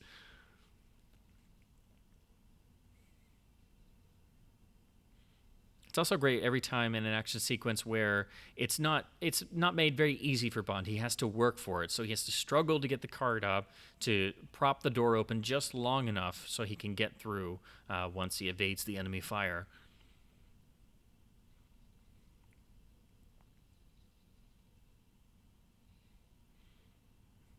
So this scene culminates in two absolutely beautiful images. So first we get another beautiful moment of expendable goon number 5000, where Renard just leaves him to his fate. But the first fantastic image here, after the poor guy realizes he's doomed, but this image is fantastic, where Bond fires. It takes a second for the bullet to hit, but getting the bullet hit in the glass right on Renard's face, dead between his eyes, and then he has a little bit of humor with the pointed finger, soon you'll feel nothing at all. And then we see the Bond with the absurdly short timer. Really nice cutting here. Bond turns, we see the doors open, Christmas appears, and then here is the second great image and another iconic shot from the film with the giant fireball. And what really sells this sequence is the fact that you actually see Pierce Brosnan in front of the fireball. They shot it twice, and the second time they actually put Pierce in front of it. And then when they come through and the stuntman's on fire, they picked it up with Pierce and actually lit him. So he actually is having to roll out the flames on his back, and that really cements that sequence. But just that image of Bond coming down on the chains in front of the fireball is just a beautiful, striking image, of course, used in the promotional materials wonderfully. But the film has a number of those requisite moments. And this next one coming up here with the hydraulic lift and blowing the chamber is another nice touch. And for the first time since the Dalton era, the James Bond classic line is done in a very matter-of-fact way because they are literally in a pressure cooker, and Brosnan really just throws it out there very quickly. Now, this is another nice moment. We have a sort of Moonraker-type bit with the flames chasing them, and then you see the stuntman gets off just before the explosion hits. So obviously that was a day where you definitely felt the heat of that. And I love this moment in particular where all they can do is see the plane go by, and it's perfectly timed. The plane goes by the facility right as everything explodes, and they're powerless to stop the plane getting away. Christmas talks about the locator card, and Bond simply pulls it out of his pocket. So they're out of breath, exhausted, barely survived, and failed. And that Renard has gotten away with a nuclear weapon. So it's a nice little moment for the audience to have a breather, but it's also a little on the rewarding side because, it's a nice character beat, because Renard ultimately did get away, and now he's got a nuclear warhead. So what the hell is he going to do with that?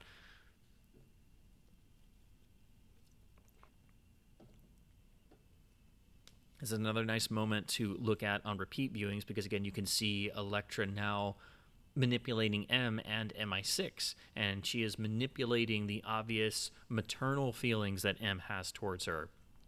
And it makes you, once again, like Bill Tanner, go, M, maybe it's not a good idea you go out there. This is really silly. It's not a safe thing for you to do. You're supposed to stay here. You don't go into the field. You're not a field agent. But again, she feels compelled to, and she obviously has guilt over what happened in the past. But when you stop to think about it, it's like maybe this wouldn't have happened had Bond filed a report saying what just happened, and they were Bond and MI6 and M were all on the same page.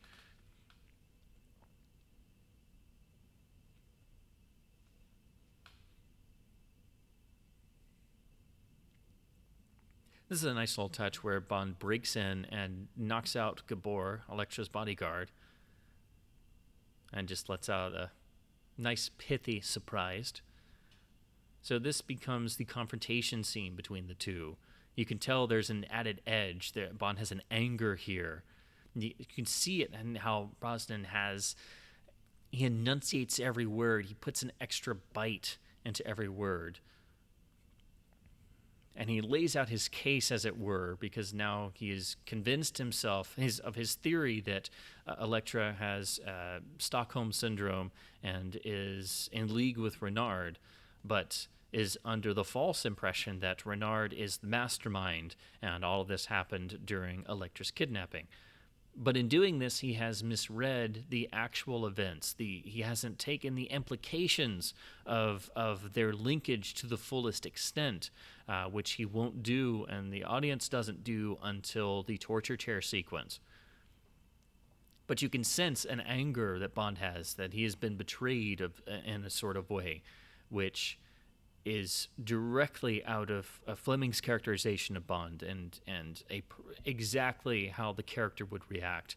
But of course, he's not entirely sure.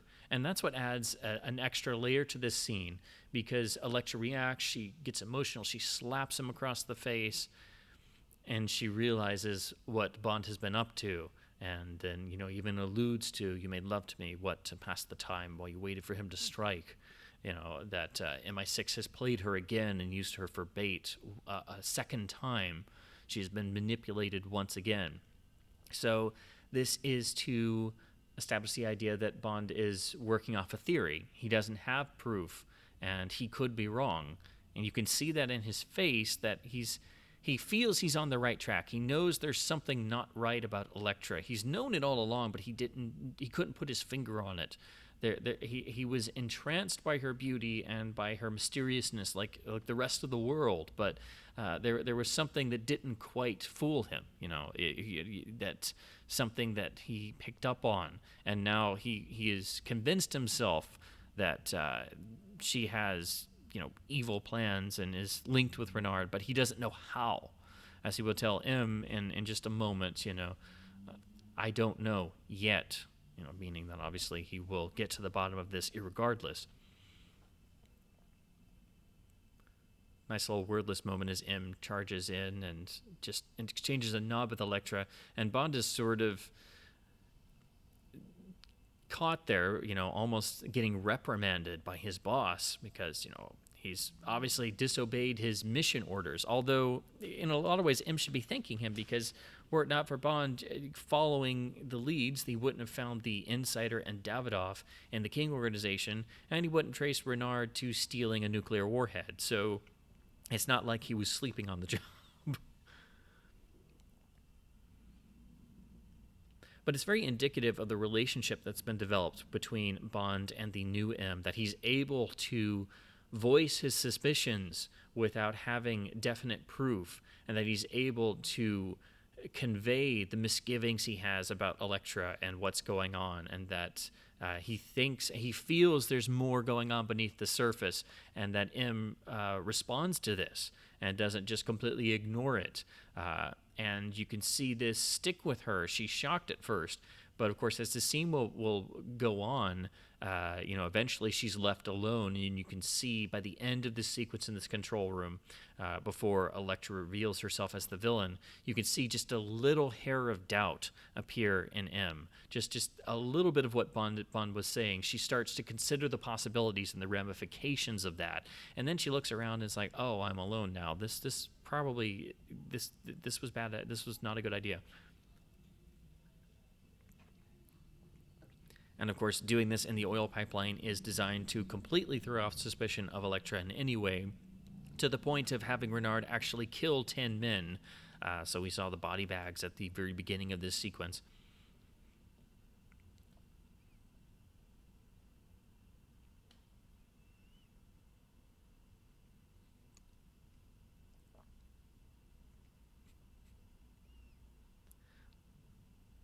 This is a nice little payoff. The line, what do I need to defuse a nuclear bomb? Me. So this is the pipeline sequence with just this fantastically propulsive David Arnold cue, which again really sells the intensity of the sequence, and it builds along with the pacing, particularly once they get inside on the little rig cart.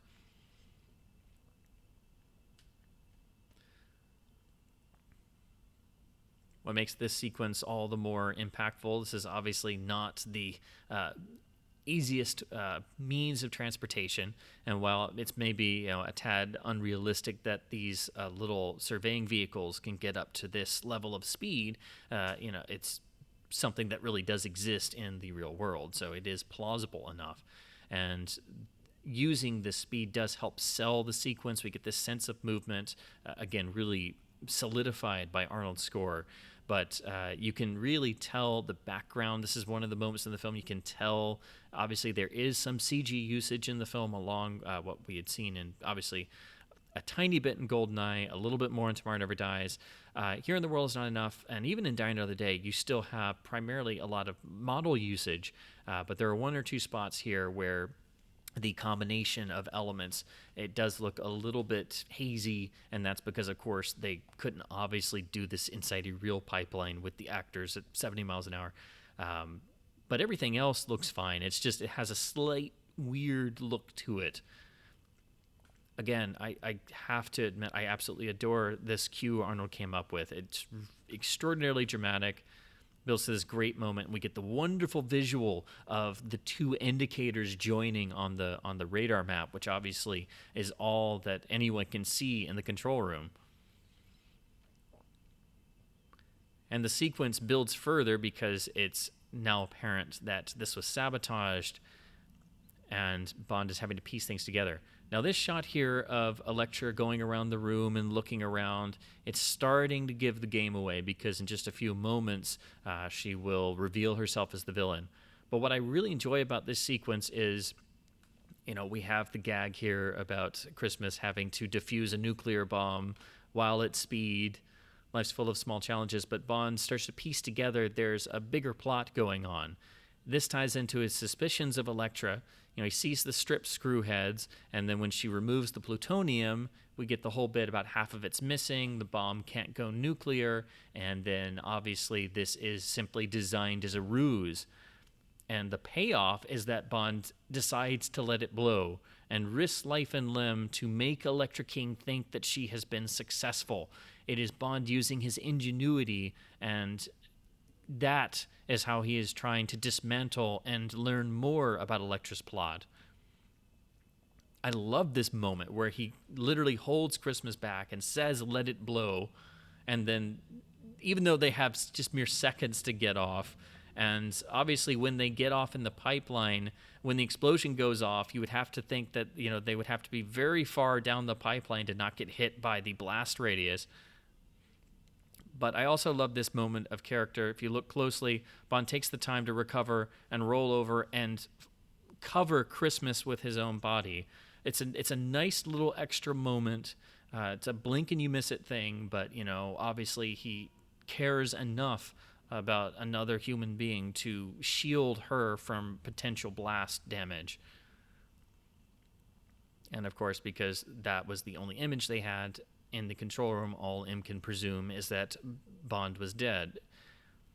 So, of course, Elektra now thinks Bond is dead and now chooses this as the perfect moment to reveal herself to M, and rather vividly draws this moment out and reveals the pin, and with a great conviction just not only reveals herself, but sticks the knife into M and twists it a little bit, because she's been waiting for this moment. She has to savor it. So you see M go from shock to processing this, and then just when she realizes not just that Bond was right, but the depths of which Elektra has sunk to, that she is completely gone and totally insane at this point. It's another shock that turns to anger. And ultimately, M can do nothing but be led away as the prisoner.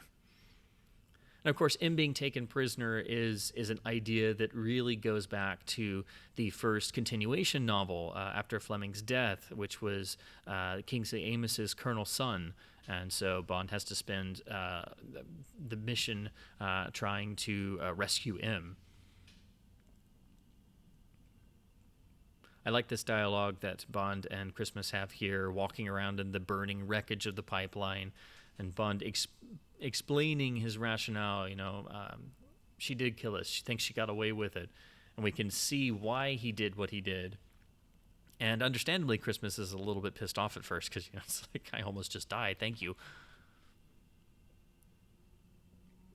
And there's a couple nice little witty lines. I do like the, put that in English for those of us who don't speak Spy.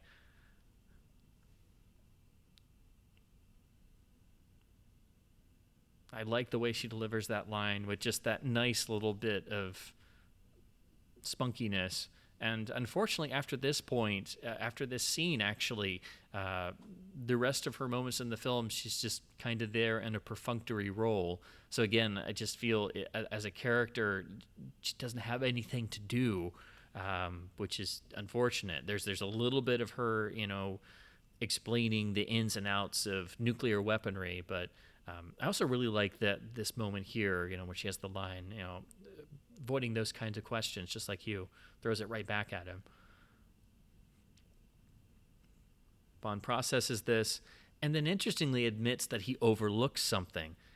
It's a particular character beat I really enjoy. Bond is very human in this film and can make mistakes, makes several of them, but takes the time to realize and process he overlooks something, which is obviously that the whole thing in the casino, that the something he read into the relationship between Elektra and Zukovsky, that they had some sort of deal worked out, something was going on, that he didn't think that through to its logical conclusion. I love the fact that Elektra is overjoyed when she sees Renard. You see her grin, and she comes into his arms and spins around. And Renard is the exact opposite. And they're finally reunited, and there's still a sort of disconnect between them. And it's not just that Renard can't feel. Of course, alluded to in the film, the idea that Elektra turned Renard. It's also supposed to mean that Elektra emotionally awakened Renard, and particularly sexually and physically. That he was a terrorist, and he was sort of removed from the world emotionally, and she sort of opened that side of him for the first time, and then he sort of became her witting slave of sorts. And then she developed this plot to kill her father and take over his empire. But unfortunately, 009 putting a bullet in Renard's head sort of screwed that up for Renard. But if you follow that line of logic further, it becomes clear that Elektra really doesn't necessarily have great feelings for Renard in the way that he does for her. Now, this scene here, you can see it play out in M's face again, how far Elektra has gone. We get this nice moment here where Renard stays and lingers with his would-be executioner. And he throws it right back at him. He's like, you deserve the credit for this. You left her with me. You insisted that, not to pay the ransom, which her father could have easily paid. And it was that decision that made Elektra's brain snap. And, it's unknown whether she was, insane before this point, but that was a trauma she was never able to recover from, and fundamentally altered her character and made her come on to Renard and appeal to Renard as her savior of sorts and manipulate him and eventually turn him, as Bond says. But Renard shows this very pitiable devotion to her and this tragic side that's buried deep within the characterization and the performance that Robert Carlyle is giving. So he's very adamant. He is committed to her plan. He will sacrifice himself for her. He has nothing left to live for other than her. And you can't help but feel for the guy, even though he is a terrorist and a murderer. There is this pathos, there is this tragic quality to Renard, and especially when you follow the story further and see how Elektra has manipulated even him, it only increases that feeling of tragedy. So we get the first glimpse of M trying to use the locator card as a means of giving away her location, much like Bond's homing device in Goldfinger. Now, this is another really wonderful scene, very adult in nature. You see this disconnect between Elektra and Renard, and she's very cold towards him. And Renard has a sort of jealousy towards the relationship she had with Bond, and it's fueled by his inability to feel. But also, you can read into this that because Elektra is distant at this point, she doesn't really she doesn't have those same deep feelings that Renard has for her. It's not fully reciprocated, and she's perfectly willing to have him sacrifice himself for her, whether or not he's going to die or not. And here we get, again, the not being able to feel pain. We get a little bit of visual about it with him punching the table, but again, it's very internalized. You feel it, honestly, this way a lot more than you would if he was just getting shot all the time and just, pulling bullets out and not reacting to it, because it's internalized. And you see all this. It plays out on Karloff's face, and particularly highlighted by that sort of deadened right eye. But there's so much emotion trying to get through his eyes. He's unable to comprehend the emotional quality that Elektra awakens in him. And now there's this very darkly tinged moment as the scene closes, where she's starting to arouse herself with the ice that we saw her do before with Bond, and it's sort of trying to provoke at least the one thing she can provoke in Renard and control him with is a physical response if she can't fully get a emotional response. Unfortunately, M's debut as action star doesn't go over well trying to pull the clock over. This is a nice feeling little transitional scene. Again, gives it a little bit of ambiance and allows us to set up the set and the setting of the Caviar Factory and all the walkways and things. So now we have the geography of the layouts, which will be key to understand in the action sequence to come.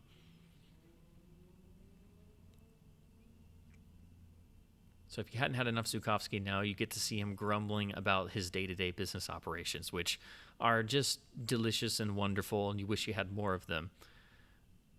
But Bullion seeing the Z8 obviously means that Bond is here, and Bullion dialing on the phone means he's a turncoat, and this is how Elektra is alerted to Bond still being alive.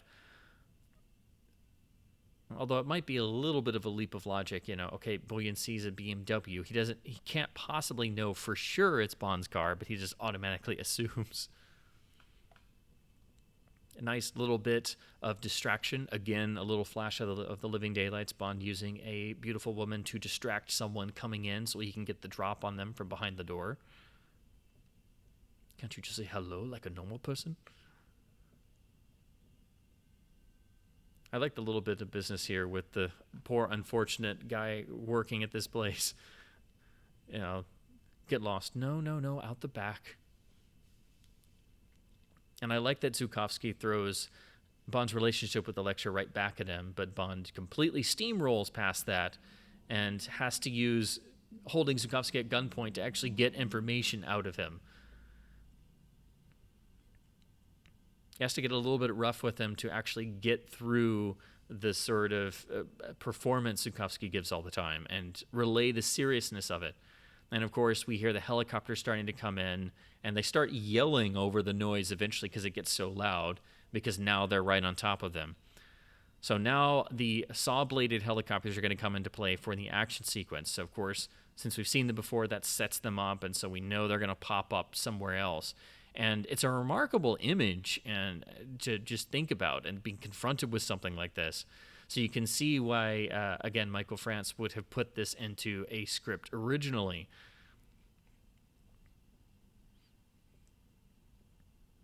Now, this is a really nice sequence with a lot of nice little moments, but again, kind of like the boat chase, it kind of goes on for a little bit.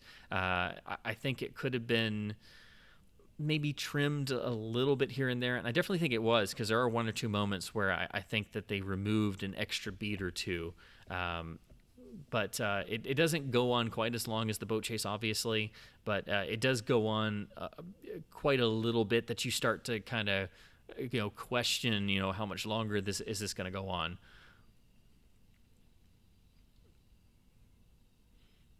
I really like the sound design of the every time the blades cut through something, that particular sound effect they have.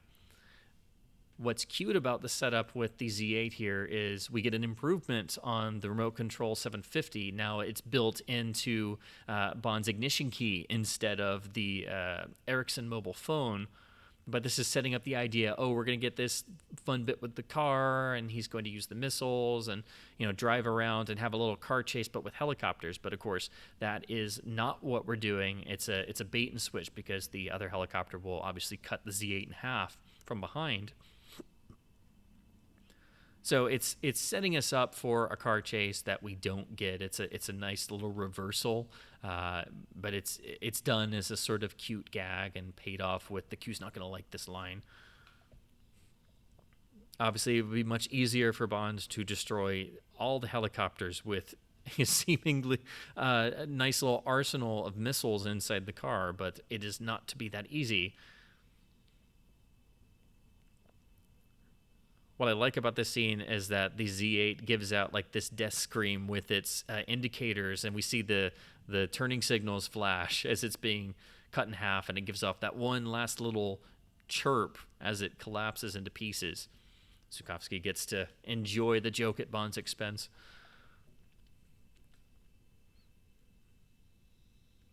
Now, this is another shot that is a compilation of elements with Pierce running down in front of the saw blade. Obviously, it is a composite image, but because it is earlier CG, it doesn't look necessarily ropey, but you can definitely tell it's a composition shot, which you'll also get again at the very end of this sequence with the flying saw blades, which obviously have a definite look to them because it's intermixing CG footage. And as if it wasn't hard enough, now a bunch of goons have jumped out of the helicopter, so now it becomes a firefight as well.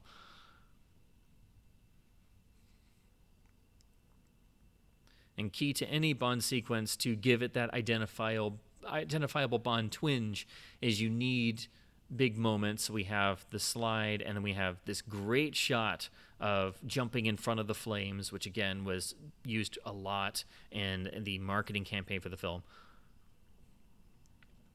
Love that fun gag of the trapdoor, Bond coming up, using the trapdoor to dump the guy.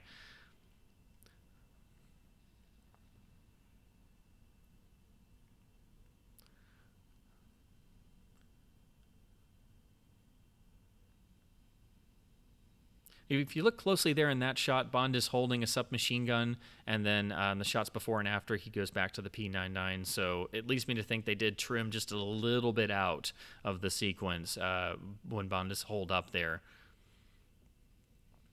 We get the gag of Zukovsky's poor Rolls Royce getting drowned.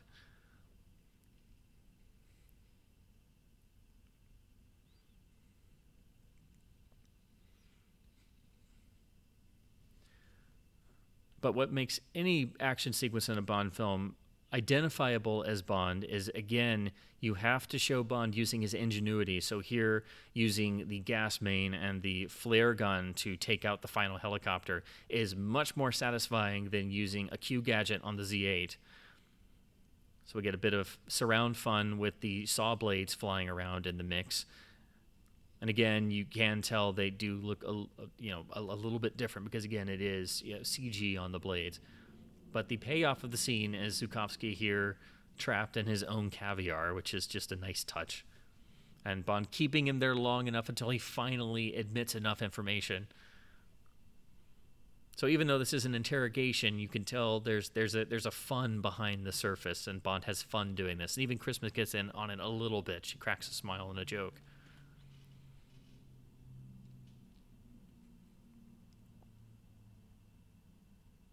They draw it out just long enough to savor the moment.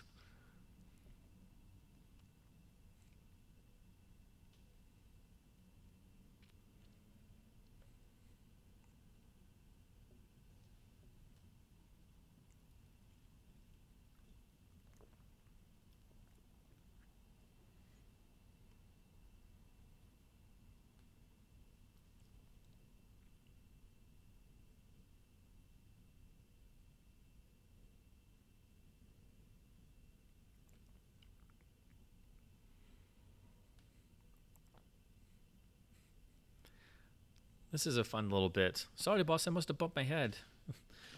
Mr. Bullion decides his turncoat nature needs to stay undercover for a little while longer. And then we get the final payoff with the building collapsing, which apparently they originally weren't going to use, but then they had already designed the building to collapse, so they went back and added this. And we get the great line, "The insurance company is never going to believe this." So we get a nice slow transition over to the Maiden's Tower. We see Renard on the balcony looking out, surveying the oncoming submarine. And we get a nice visual to show how the submarine is sneaking in underneath the trawler going past. So it's using that as cover to slip in unnoticed.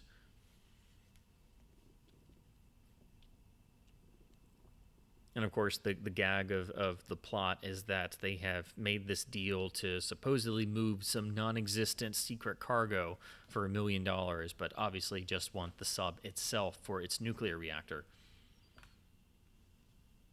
And now showing the long shot in the morning, obviously now we see the submarine has actually docked, and it has this, they have this secret location where it can actually surface.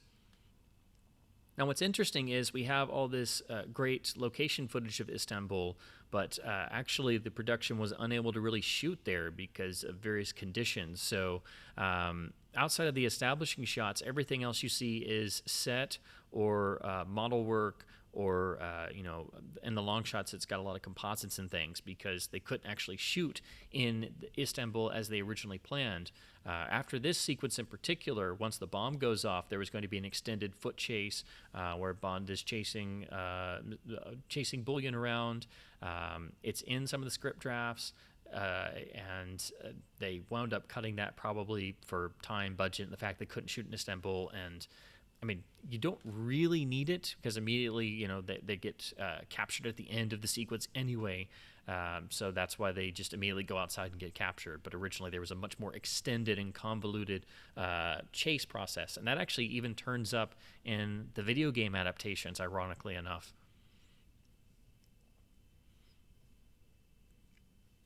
And we get to see Bond piecing together the fuller machinations of Elektra's plan, and how this explosion would basically destroy the oil transportation system and the other pipelines, meaning that the King Pipeline is the single best way for the rest of the world to transport their oil. So basically, it's cutting out the competition. So it's a very business-minded scheme, and unfortunately has a very high casualty rate, but in traditional Bond fashion is designed to be seen as a cataclysm or completely accidental, a la Octopussy or A View to a Kill, and that it is seen as something that couldn't possibly be linked to any particular one person, let alone the villain. And very nicely setting Elektra up to actually bring the clock closer. Time for you to die. Actually placing it there on the actual cell door itself. Of course, Elektra thinks she's just rubbing it in, but of course, that one particular moment proves to be her undoing. And it's great that M would have the ingenuity to piece this together, and also a nice bit of the villain's hubris that they don't confiscate the locator card because they see it as obviously unimportant. Of course, the coincidence of this is that they just happen to be in a monitoring station as soon as the locator card starts broadcasting its signal.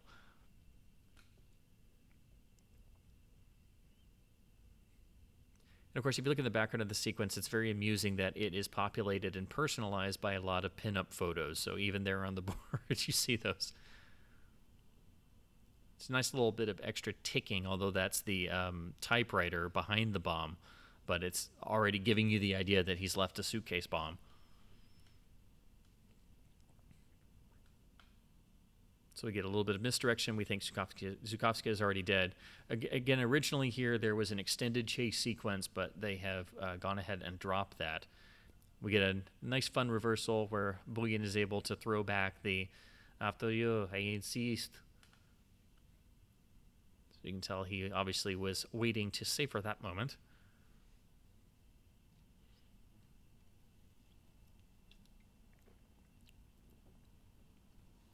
Nice little fun detail. Not only have all the sailors been murdered, but you can see the little crusty white residue around their mouths because obviously the food and beverages were poisoned. Because what's a few more dead bodies when you've already killed a number of people and you're supposedly going to kill another 8 million? Another fun thing in the novelization, it suggested that Renard's men are just thinking this is sort of a get-rich-quick scheme, and they don't understand that Renard is on a suicide mission. That's not stated in the film, but that's an extra little development that I thought was very interesting.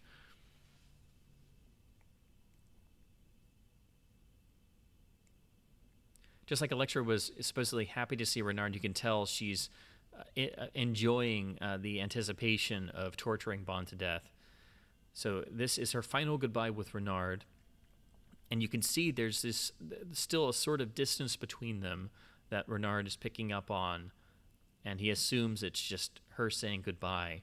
You can tell she's already excited by the thought of her plan coming to full fruition and that the world will never be the same. You can see there's a light in her eyes, but she's really like unhinged at this point already, and she kisses him one more passionate time, and you can see his pained reaction in his face and that Renard has, and he sort of freezes and has to tear himself away. Future's yours, have fun with it, and leaves her the hat of Captain Nikolai. And then Electra just struts into the room in this incredible gown that I think is just a gorgeous piece of costuming. And this is the beginning of the torture chair sequence that, for me, is the highlight of the entire film and really is the focal point at which their entire relationship is built up to. I do like how Christmas is framed and shot, how her hair is, the way she's held over to the side. She's sort of like, for lack of a better term, she's the normal girl in this scenario, and they look over to her, and Electra's just like, oh, you had her too? Now, when Bond says the title, the weight and the venom and the self-rage that he directs at himself as Bond in the moment, when Brosnan says the world is not enough, it's not just cheekily working the title into the film and that it's the family motto on Bond's family crest, which, again, comes from Honor Majesty's Secret Service, so that is a direct OHMSS linkage. It's the weight of which Brosnan says that in the moment that Bond adds to that, and there's a venom to it. I think it's one of the best lines Brosnan has in his entire tenure. But this sequence here, it's a torture sequence that feels like it is ripped from the pages of Fleming, because we typically don't get the Fleming torture sequences in the film, especially not up until this point. But what makes this creative and different is that it's the supposed Bond girl, and there is the sexual undercurrent to the scene, and the way that Electra toys with Bond and openly and physically flirts with him, particularly the moment when she finally straddles him and gets in that personal space. She's toying with him, and this is the physical manifestation of her manipulation of men and this power that she enjoys. And all the while, Bond is inching closer to his own death, struggling to maintain consciousness and even be able to breathe. Now we get the reveal of how she injured her own ear, and finally the overlarge earring that covered that is removed. And it's used as a way to physically show her malformity. It's not a physical deformity, but it's the physical mark that most Bond villains have. It's very minor with Electra, but her revealing that is a physical sign of how damaged she was mentally and how she completely became a different person and essentially went insane. And all of this is showing Bond the depths at which she has gone to, that she is well beyond the point of redemption, although he still makes the effort to try and reach her humanity with 8 million people need not die. And he sees that, that just completely goes out the window. Again, here's the moment where she literally straddles him and gets in his face, and you see the smile on her face. And just Brosnan's performance, it must be incredibly difficult as an actor to do scenes like this, particularly when you're having to simulate being on the point of death and being unable to speak and having your spinal cord almost severed by the bolt and the chair and being tied down. It's just a remarkable performance. There's a particular edge of coldness, and you can see Bond's just sheer desire, rage at being in this position, and obviously seeing no way out and still refusing to give in. And of course, at the very last possible moment, that's when the gunfire breaks out.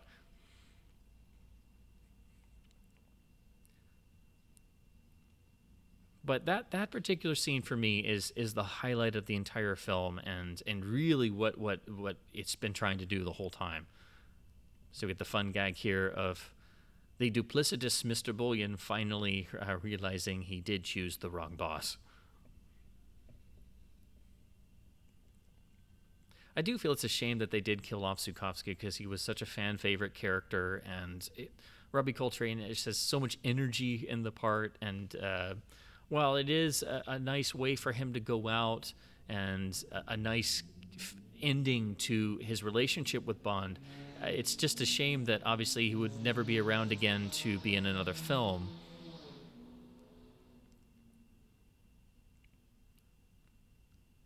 Lecter has that little flash of a smile and then kicks the gun out of the way, and only then do we see the fingers come across. We hear the click, then we go off screen. And first, Zukovsky acts as if he's going to shoot Elektra, but of course moves to Bond and plays everything to the very last moment, and only at the very last instant does he lower and execute a really difficult shot and shoot the cuff that holds Bond's arm.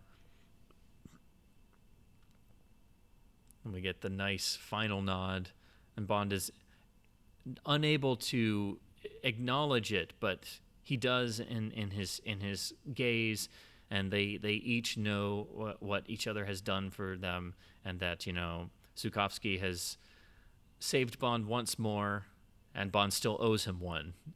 So Zukovsky goes into the afterlife with Bond still owing him one.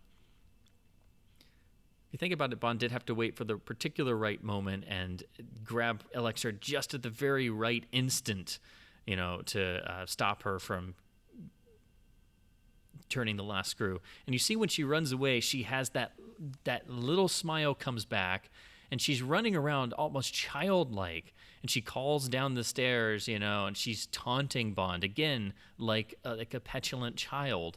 So there's this strange childish quality that's buried in Elektra's character, and you have to perhaps tie that into her just warped mind. M calling out the Bond just sounds so funny. I have to admit, in the middle of that, it just always sounded a little funny. So here's the final confrontation. This is the moment the entire relationship is built up to.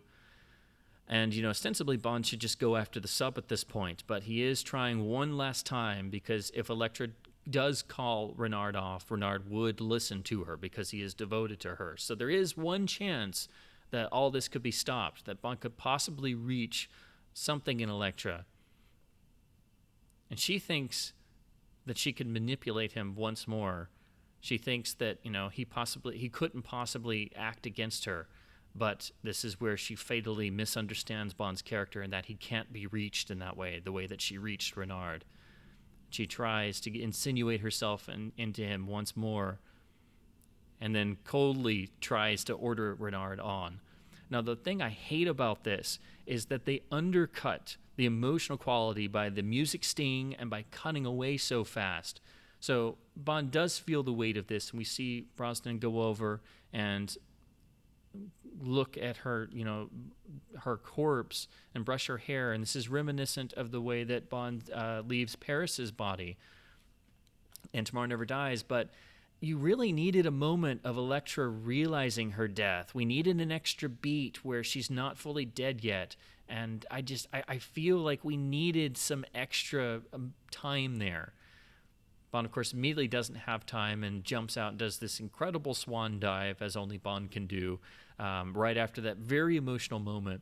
And that's an incredible dive, but the way that shot is set up, and because it is a combination of elements, I don't think you necessarily get how impressive of a dive that is from that height, just because it was necessary to do the shot in that way. So now we're moving into the final climax of the film on board the submarine. Bond infiltrates it just in time. Another little inherent gag about Bond not smoking, because, of course, the only guy who's going to smoke in the film gets a gun to his head. Again, to go back to Elektra's death really, really quick, I just feel I wish they had given it an extra beat or two. I just feel like they undercut that, because Elektra should be killed as coldly as Bond kills Professor Dent and Dr. No. And that's what the film builds up to, and we just don't fully get that. I mean, it's well played enough, but I wish they had just spent a little more time and not undercut it so much. And now that we're dealing with Renard, he's obviously carrying out Elektra's scheme and goal without knowing that she's dead. And obviously, if he knew that particular factoid, that might influence his decision to go further.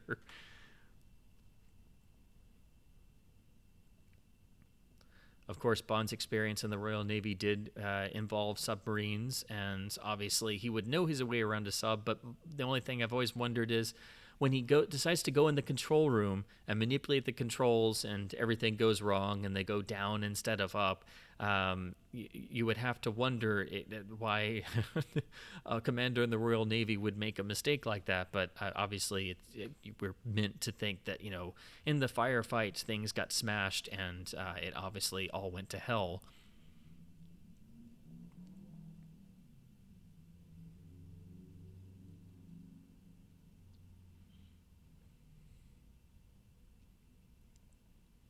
Bond is obviously outnumbered in this scenario, and he's having to think on his feet. Again, though, it still cracks me up that, but again, as I said before, in this film, Bond does make mistakes.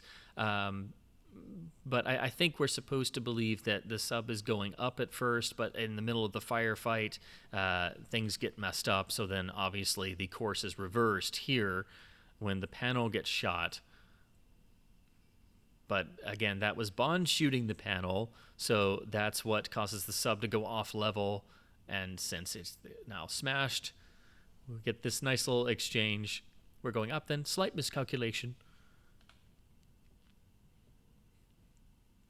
This also allows the rest of Renard's goons to conveniently be eliminated so they don't have to be dealt with. Like this is built up to, and they're able to brace and prepare for impact with the netting and things, and then we see the impact and how it affects everything. What also really sells this entire sequence is this set was built for real and is tilted, at a 90-degree angle.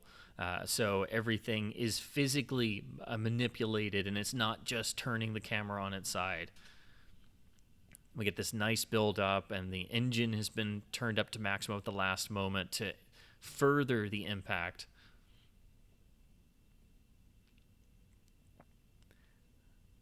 To point out perhaps another nod, Renard falls down, catches himself, loses the gun in his waistband, which makes me think of Bond doing the same in The Man with the Golden Gun in the Funhouse climax. Now we have the ubiquitous water coming in, so that means there's a ticking clock, of course, until the entire sub floods. And makes everything more difficult. Also makes the actors have to get soaked for weeks on end. So this is another one of those sequences that obviously was very difficult to shoot and very unpleasant to be a performer in the scenes being shot. Again, in all the cutaways to Renard, you see that sort of blind devotion in his face where he picks up the plutonium rod there. Now he's opening the access hatch and sealing himself inside. So again, he's performing the role of the dutiful soldier for Elektra here.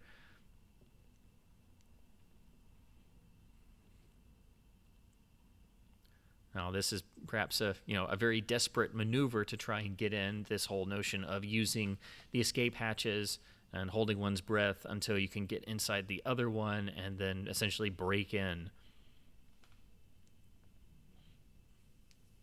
And the added note of, actually telling Christmas, use this in case I don't make it. But of course, if Bond doesn't make it, I don't think that's going to help Christmas very much, because obviously then the nuclear explosion won't be far behind. Get the nice added touch of Bond properly exhaling up as the water rises.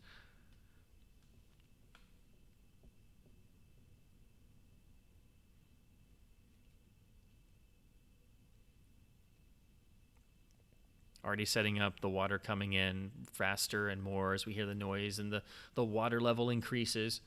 So obviously meaning that this is not going to be as cut and dry as Bond made it sound.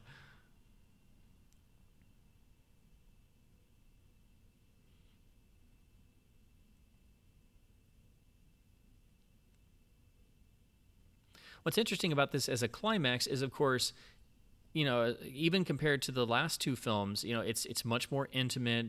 There isn't a giant villain layer this time. We're not on the stealth boat like we were in Tomorrow Never Dies. It's now become a mano-a-mano fight on the sub, and it is very, again, like the rest of the film, it's very internalized, and it's about emotion. It's an emotional climax instead of an action climax. Well, obviously there is the requisite amount of action to make it feel like enough of an action climax. It's about the characters and the emotional context going on. And that's why I feel the climax works. But unfortunately, on going to that action side, the actual final fight with Renard is not all that impressive physically, and everything that's been, talked about his inability to feel pain, we don't really get much about that. He should be an unstoppable foe because you can't physically stop him, because he will just keep going because he can't feel anything. But at least there's something made of that here, where he doesn't feel the water dripping down, and we get this lovely shot. I love Brosnan's performance there, where he's creeping in and he's just waiting to jump Renard at the right moment. You can see the intensity on his face. We get the first shot of the reactor coolant level and the gauge going, and now the rod is dropped, and that becomes the little MacGuffin of the scene, everybody trying to get to it. But again, you can see in the physical staging, it's about the emotional intensity. And again, this is not a very physical moment of fisticuffs. It's not at the level of intensity of, say, what we got in GoldenEye, the final fist fight between Bond and Trevelyan on the radar dish. It's a very brutal and intense little fight, trying to get back to the From Russia with Love feel. Here, we don't get that, and it's kind of a shame, because we've built up to this point where it's like, oh, this guy's unstoppable, but you see Bond has been able to, stun Renard there, ostensibly by hitting the site of his wound, which, I guess makes sense with the bullet in there moving around. But again, after all the talk about his inability to feel pain, we've been led to believe that the final confrontation would be, something to write home about. But again, it's all about the emotion of the scene. It's not the action. So I feel they can get away with that here, because now they get to this moment where they get the dialogue, and they're locked in this death struggle, and they both got their hands wrapped around each other's throat, and they're covered in water and drenched, and you can see Bond finally reach Renard, and then when he screams, you really feel it. That he realizes that Bond isn't lying, that he has killed Elektra. That's what sells the sequence.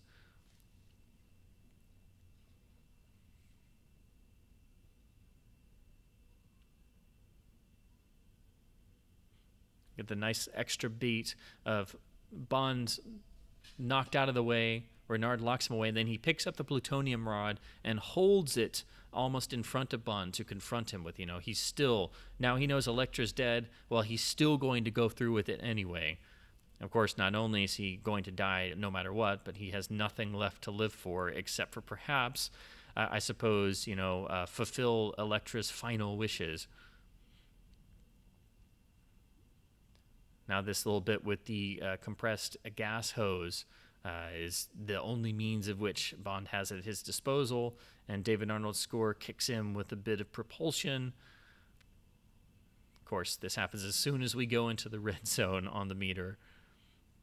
And I like that they add the extra little bit where Bond he can't quite get the hose attached back on at first. And it adds that extra little beat where he's able to finally get it on at the very last instant. And we get this extra little beat. They have this last moment. Renard's final reaction. And you really feel that moment when Bond kills him with the plutonium rod. And you feel it in their faces. And you can see how Brosnan is literally kind of shaking almost a little bit. It is maybe a little bit humorous that Renard dies with a giant plutonium rod sticking vertically out of his chest. So Christmas gets a little bit of dialogue about having to cool down the reactor and keep it from going critical.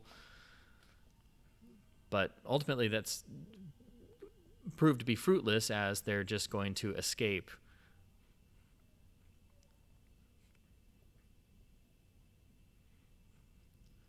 Nice little bit of time crunch, and then getting out at the instant before any sort of spark sets off the sub.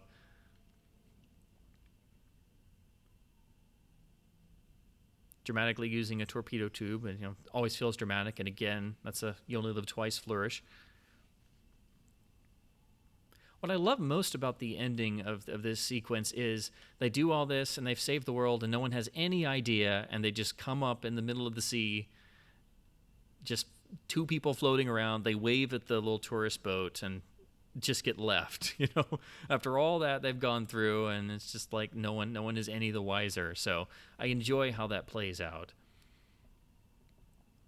So now we cut back to MI6's Scottish headquarters, and M is back, so everything is supposedly back to normal. And this is where we essentially close out with a Moonraker or Spy Who Loved Me style ending, where Bond and Conquest get to have the final fade out and are sort of eavesdropped on by MI6. This is the one chance that Christmas gets to look really glamorous, and of course we have the fireworks display behind them, which makes one almost, feel they might have been going for a To Catch a Thief vibe. Now, I really enjoy what David Arnold does on that, particularly with the piano rendering of the Bond theme here. It's very, very laid back, very beautifully done, very knowing. And here you see John Cleese back as R, and here he's sort of dropped the goofy shtick that they had him do earlier, and so he does it much more straight, like you see him do in Die Another Day. But he's doing the traditional Q role here, and it seems set up straight out of Moonraker. Of course, we get R and Tanner exchanging glances, so it's a very traditional style ending. But it feels kind of weird because it doesn't really fit the tonality of the rest of the film. It's insisting we snap back to a traditional Bond-style ending, which is fine, and it's giving the audience a note to go out on. And then the final line is a bit of a groaner, but it was actually already done by Tom Mankiewicz in The Man with the Golden Guns ending. But it's fine, I suppose. But yeah, it is definitely a bit of a groaner. So here we go into the end titles, and we see James Bond will return at the very opening of the end titles, whereas traditionally it's at the end. And then David Arnold goes into the Bond fanfare with a particular end title cue that he created that basically combines a lot of the action cues he put throughout the rest of the score. But again, the original end title song was Only Myself to Blame, which is a slow, very somber number, and it's woven into the score, and really that's befitting what the film kind of was building to.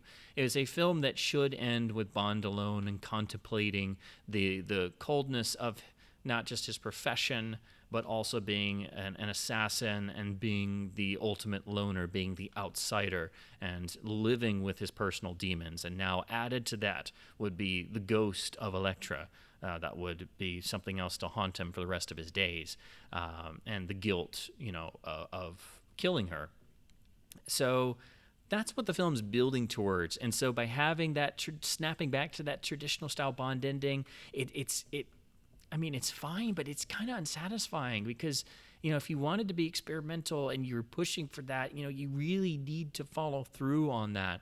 And so I really feel the film would have been much more satisfying had we ended on Bond alone and going into Only Myself to Blame, because it fits thematically. Whereas this is giving you the traditional Bond ending and going out, sending the audience out with the James Bond fanfare and an action cue and sends you out on a high instead of a low. So again, I think that's perhaps the clearest sign of this film trying to experiment with the Bond formula, but playing it very safe, if that makes sense. It's playing with the constraints very heavily for the first time.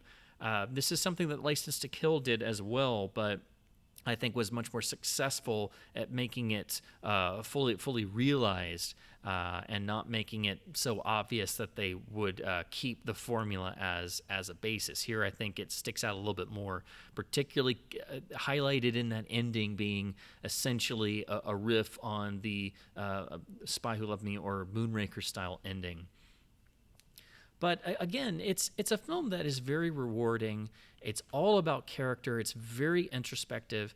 It builds on some of the material that we saw in Tomorrow Never Dies and represents where the series was going to eventually try to go, but where they went full tilt with everything. I do think you get the same sort of thematics from this point onwards because, of course, Purvis and Wade have gone on to write on every single Bond film that has come from this point onwards. So it's really an era of sorts, the era of Purvis and Wade's work in the screenwriting process. But The World's Not Enough, again, it forms a sort of interesting goodbye for the series in terms of saying goodbye to the 20th century with this sort of more somber, more laid back, smaller film, more focused on character and doing something a bit different and highlighting what we're going to see played up more, much more in the films to come. So it remains an interesting film. It is a bit problematic, but it is completely devoted to character and really getting to the dramatic interpretations and themes of the lead characters, all centralized around James Bond himself.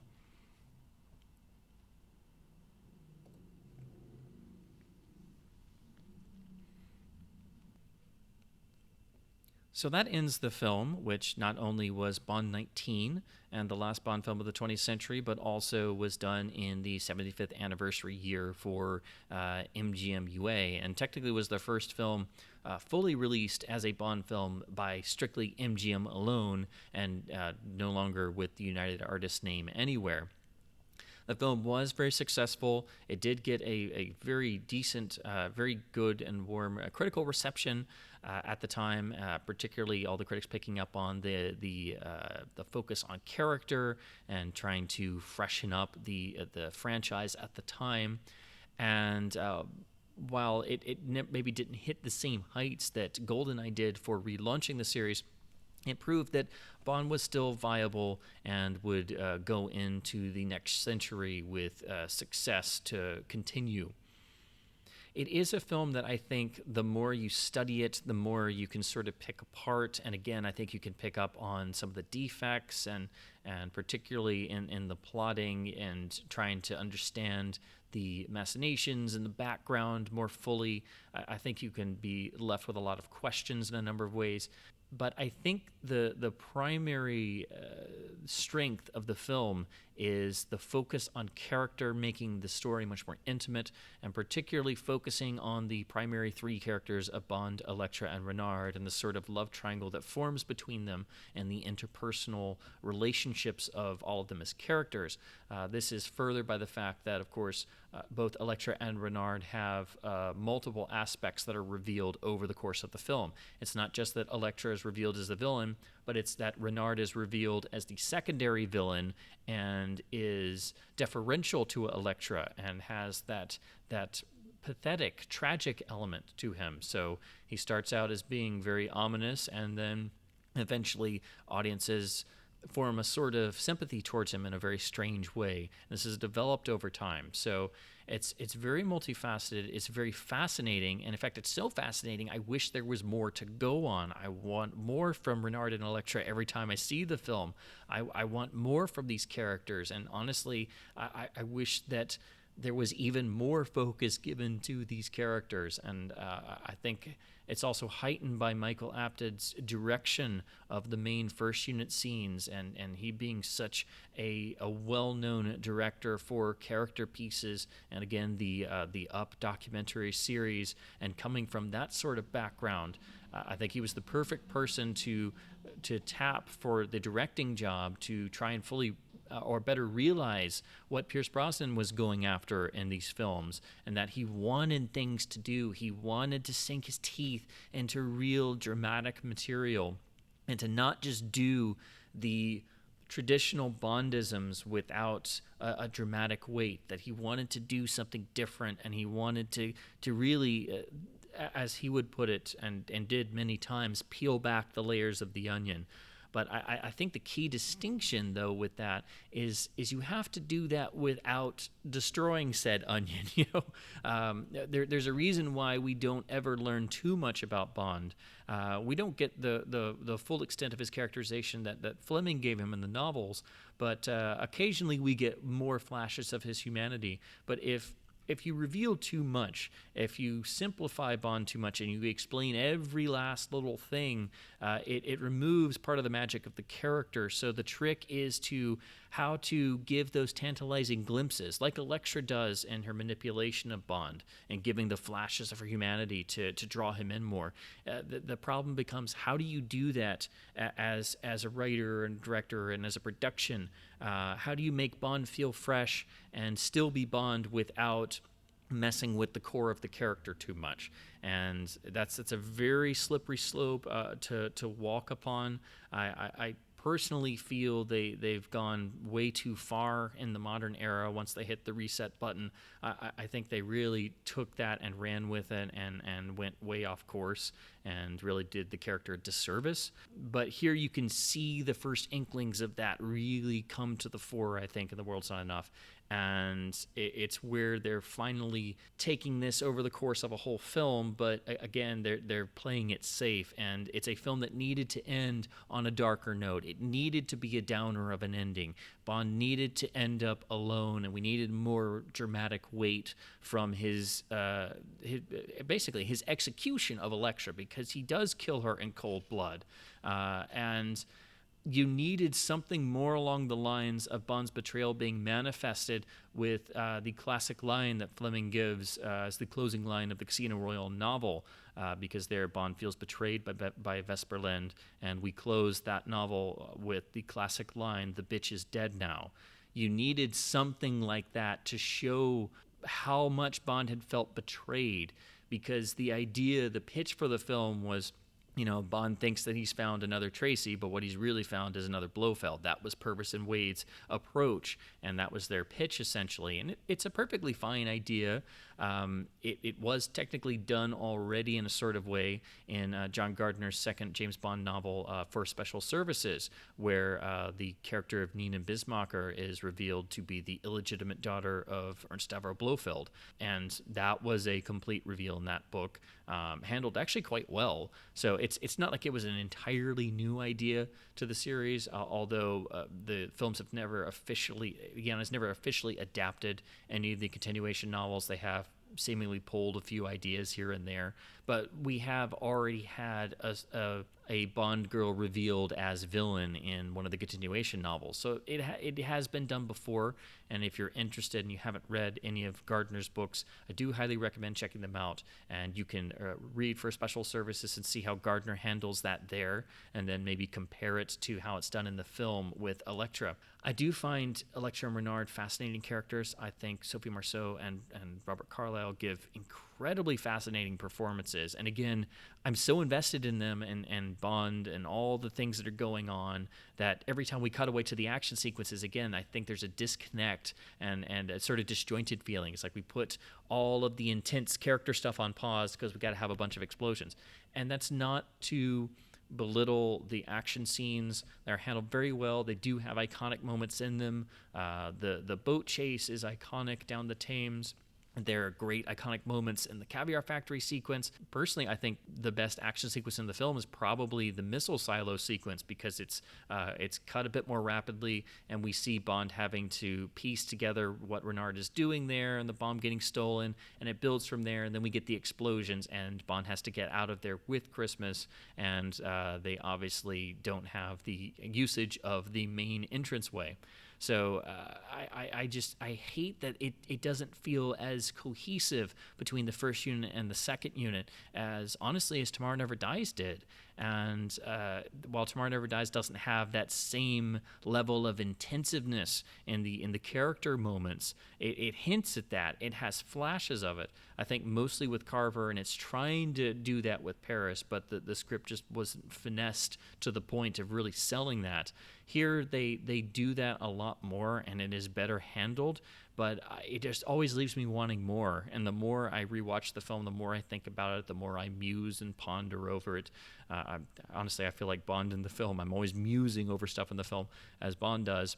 The World Is Not Enough has become the most frustrating Bond film for me, because while I still love it and I still think it's a great Bond film and it has great riches in there, I just never can shake the feeling that it could have been better, that it could have been more fully realized, that it had more to give, essentially. And I don't know if that was necessarily needing another script polish, but I do think it says something that Purvis and Wade, as the writers, seem to be able to come up with great concepts and ideas, but it's like they never fully get the chance to realize them, and then other writers come in, and every time you have other writers work on something, they add their own flavor, and the whole tone of the story changes a little bit, so that can cause, various things to have a different flavor. And it's also interesting to note that most of the Brosnan films did have multiple writers, and the scripts sort of got passed around back and forth by between many different hands. Ultimately, I think The World Is Not Enough is made by its characterizations, and the fact that the film is much more intimate means that it is all about the characters. And I think Michael Apted was an inspired choice to take on this sort of film with this sort of goal. I think had they been doing another film in the vein of Tomorrow Never Dies, I think it wouldn't have been anywhere near as successful, because Apted was the first person to admit he had no idea why they chose him or even approached him. But it wasn't until they really laid out what their goal was. It made much more sense to him, and he threw himself into the proceedings, and I think really did an admirable job, because again, this was not his forte as a director. I think he really shines in the character scenes. I think the actors really respond to this, and I think Brosnan really, he comes across as being very delighted at having material to sink his teeth into. This is really trying to appease to his desires to have more dramatic scenes to play. And again, that notion of he's trying to peel the onion layers of the Bond mystique, and to really get in there and not just analyze Bond, but to lay him a bit more bare in ways, and to get past the armor layers and the protective barriers that Bond has between himself and the world at large. So it's a rewarding film. It has a lot of great things in it, and it does pay nice homage to the past in a lot of ways. I just wish it could fully hit the goals it seemingly has set for itself. And this is something that's really come to me over time, because the more I rewatch the film, I've seen it thousands of times, and I saw it on the original release date, and I've always enjoyed it. But it's just one of the really the only Bond film that I feel doesn't fully manifest what it was setting out to do. While I think Die Another Day is certainly the most problematic Bond film and has many, many issues, at least it kind of knows what it is, if that makes sense. And once you understand the problems it has, you're able to just, ignore and wince through most of them and get on with it. Whereas The World Is Not Enough is so fascinating and draws you into its story that ultimately it kind of leaves you hanging. And that's just something that's become more apparent to me over the years. Again, I wish that they had the courage to end the film on a downer note. I wish it ended with Bond alone, and it crucially should have ended with Only Myself to Blame. A lot of fans talk about Surrender not being used as the main title song for Tomorrow Never Dies. And while I understand that, I like the Sheryl Crow song, and I like Surrender at the end titles. But for me, the one that really sticks out is Only Myself to Blame should have been the end title song for The World Is Not Enough. And it's woven into the score, and the film builds up to being a darker, more morose, downer of an ending, and it doesn't do that. It goes and does a traditional style ending to send everyone out with a high note, and it does so well. It still plays well as a film. It has dated very well. There's nothing in it that makes it feel too dated or of its time. Again, it's just an experience as a film, going back and rewatching it. I think also the more you know its beats and rhythms, and the more you become accustomed to it, the more you're going to start poking around in the story and twisting things over in your mind. It's the traditional line that is attributed to Hitchcock and others. It's not having the audience question things until they're driving home from the movie theater. Once the movie is over, only then do you start to question things and question the plot and character motivations and things like that. But while the movie is playing, everything is done so well that you're not questioning things. So I think The World's Not Enough, the more you start to bask in the film and sort of think about it and immerse yourself in the world of The World's Not Enough, no pun intended, I think you're able to sort of poke around and question things a lot more. So that is my commentary for The World Is Not Enough, Bond 19, a film I still have great fondness for, even though I do like to pick it apart definitely a lot more than other films in the series.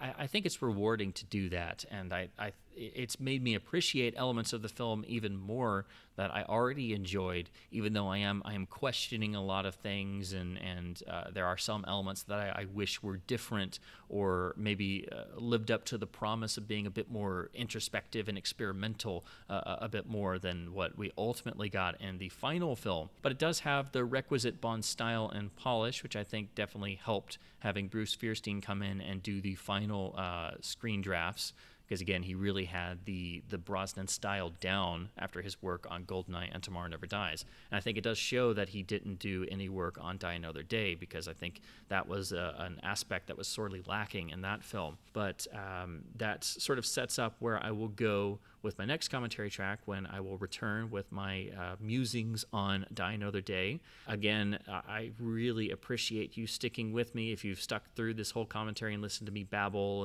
and poke holes and muse over The World's Not Enough, I genuinely appreciate it. These tracks are very fun, but admittedly very nerve-wracking to do, because I just go into them and fly by the seat of my pants. By the time the film is ended, I feel like barely scratched the surface, and I've only covered a mere fragment of all the material there is to cover, and all these factoids and things that are always rambling around in my head that I don't get to use in everyday life, because most people don't speak James Bond fluently, and these are just things that come to mind whenever I rewatch the film or think about the film, which seems practically, there's not a day that goes by I don't muse about Bondisms. So this is just another film that it's never dull. It's never boring. There's always something to chew over in your mind, and it leaves you with a lot of questions that are always fulfilled by further viewings and further going down the rabbit hole and immersing yourself in the world of The World Is Not Enough, which the last thing I would like to say is I do really appreciate the usage of the Fleming title. Of course, it being Bond's coat of arms, it has many different meanings, and it is a very weighty title for Bond fans, but it's perhaps one of the best lines Fleming ever came up with. There is no greater explanation of Bond's character.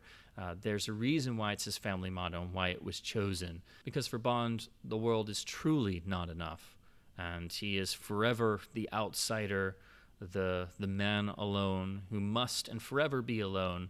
And as Raymond Chandler famously said, down these mean streets a man who must go, who is not himself mean, neither tarnished nor afraid.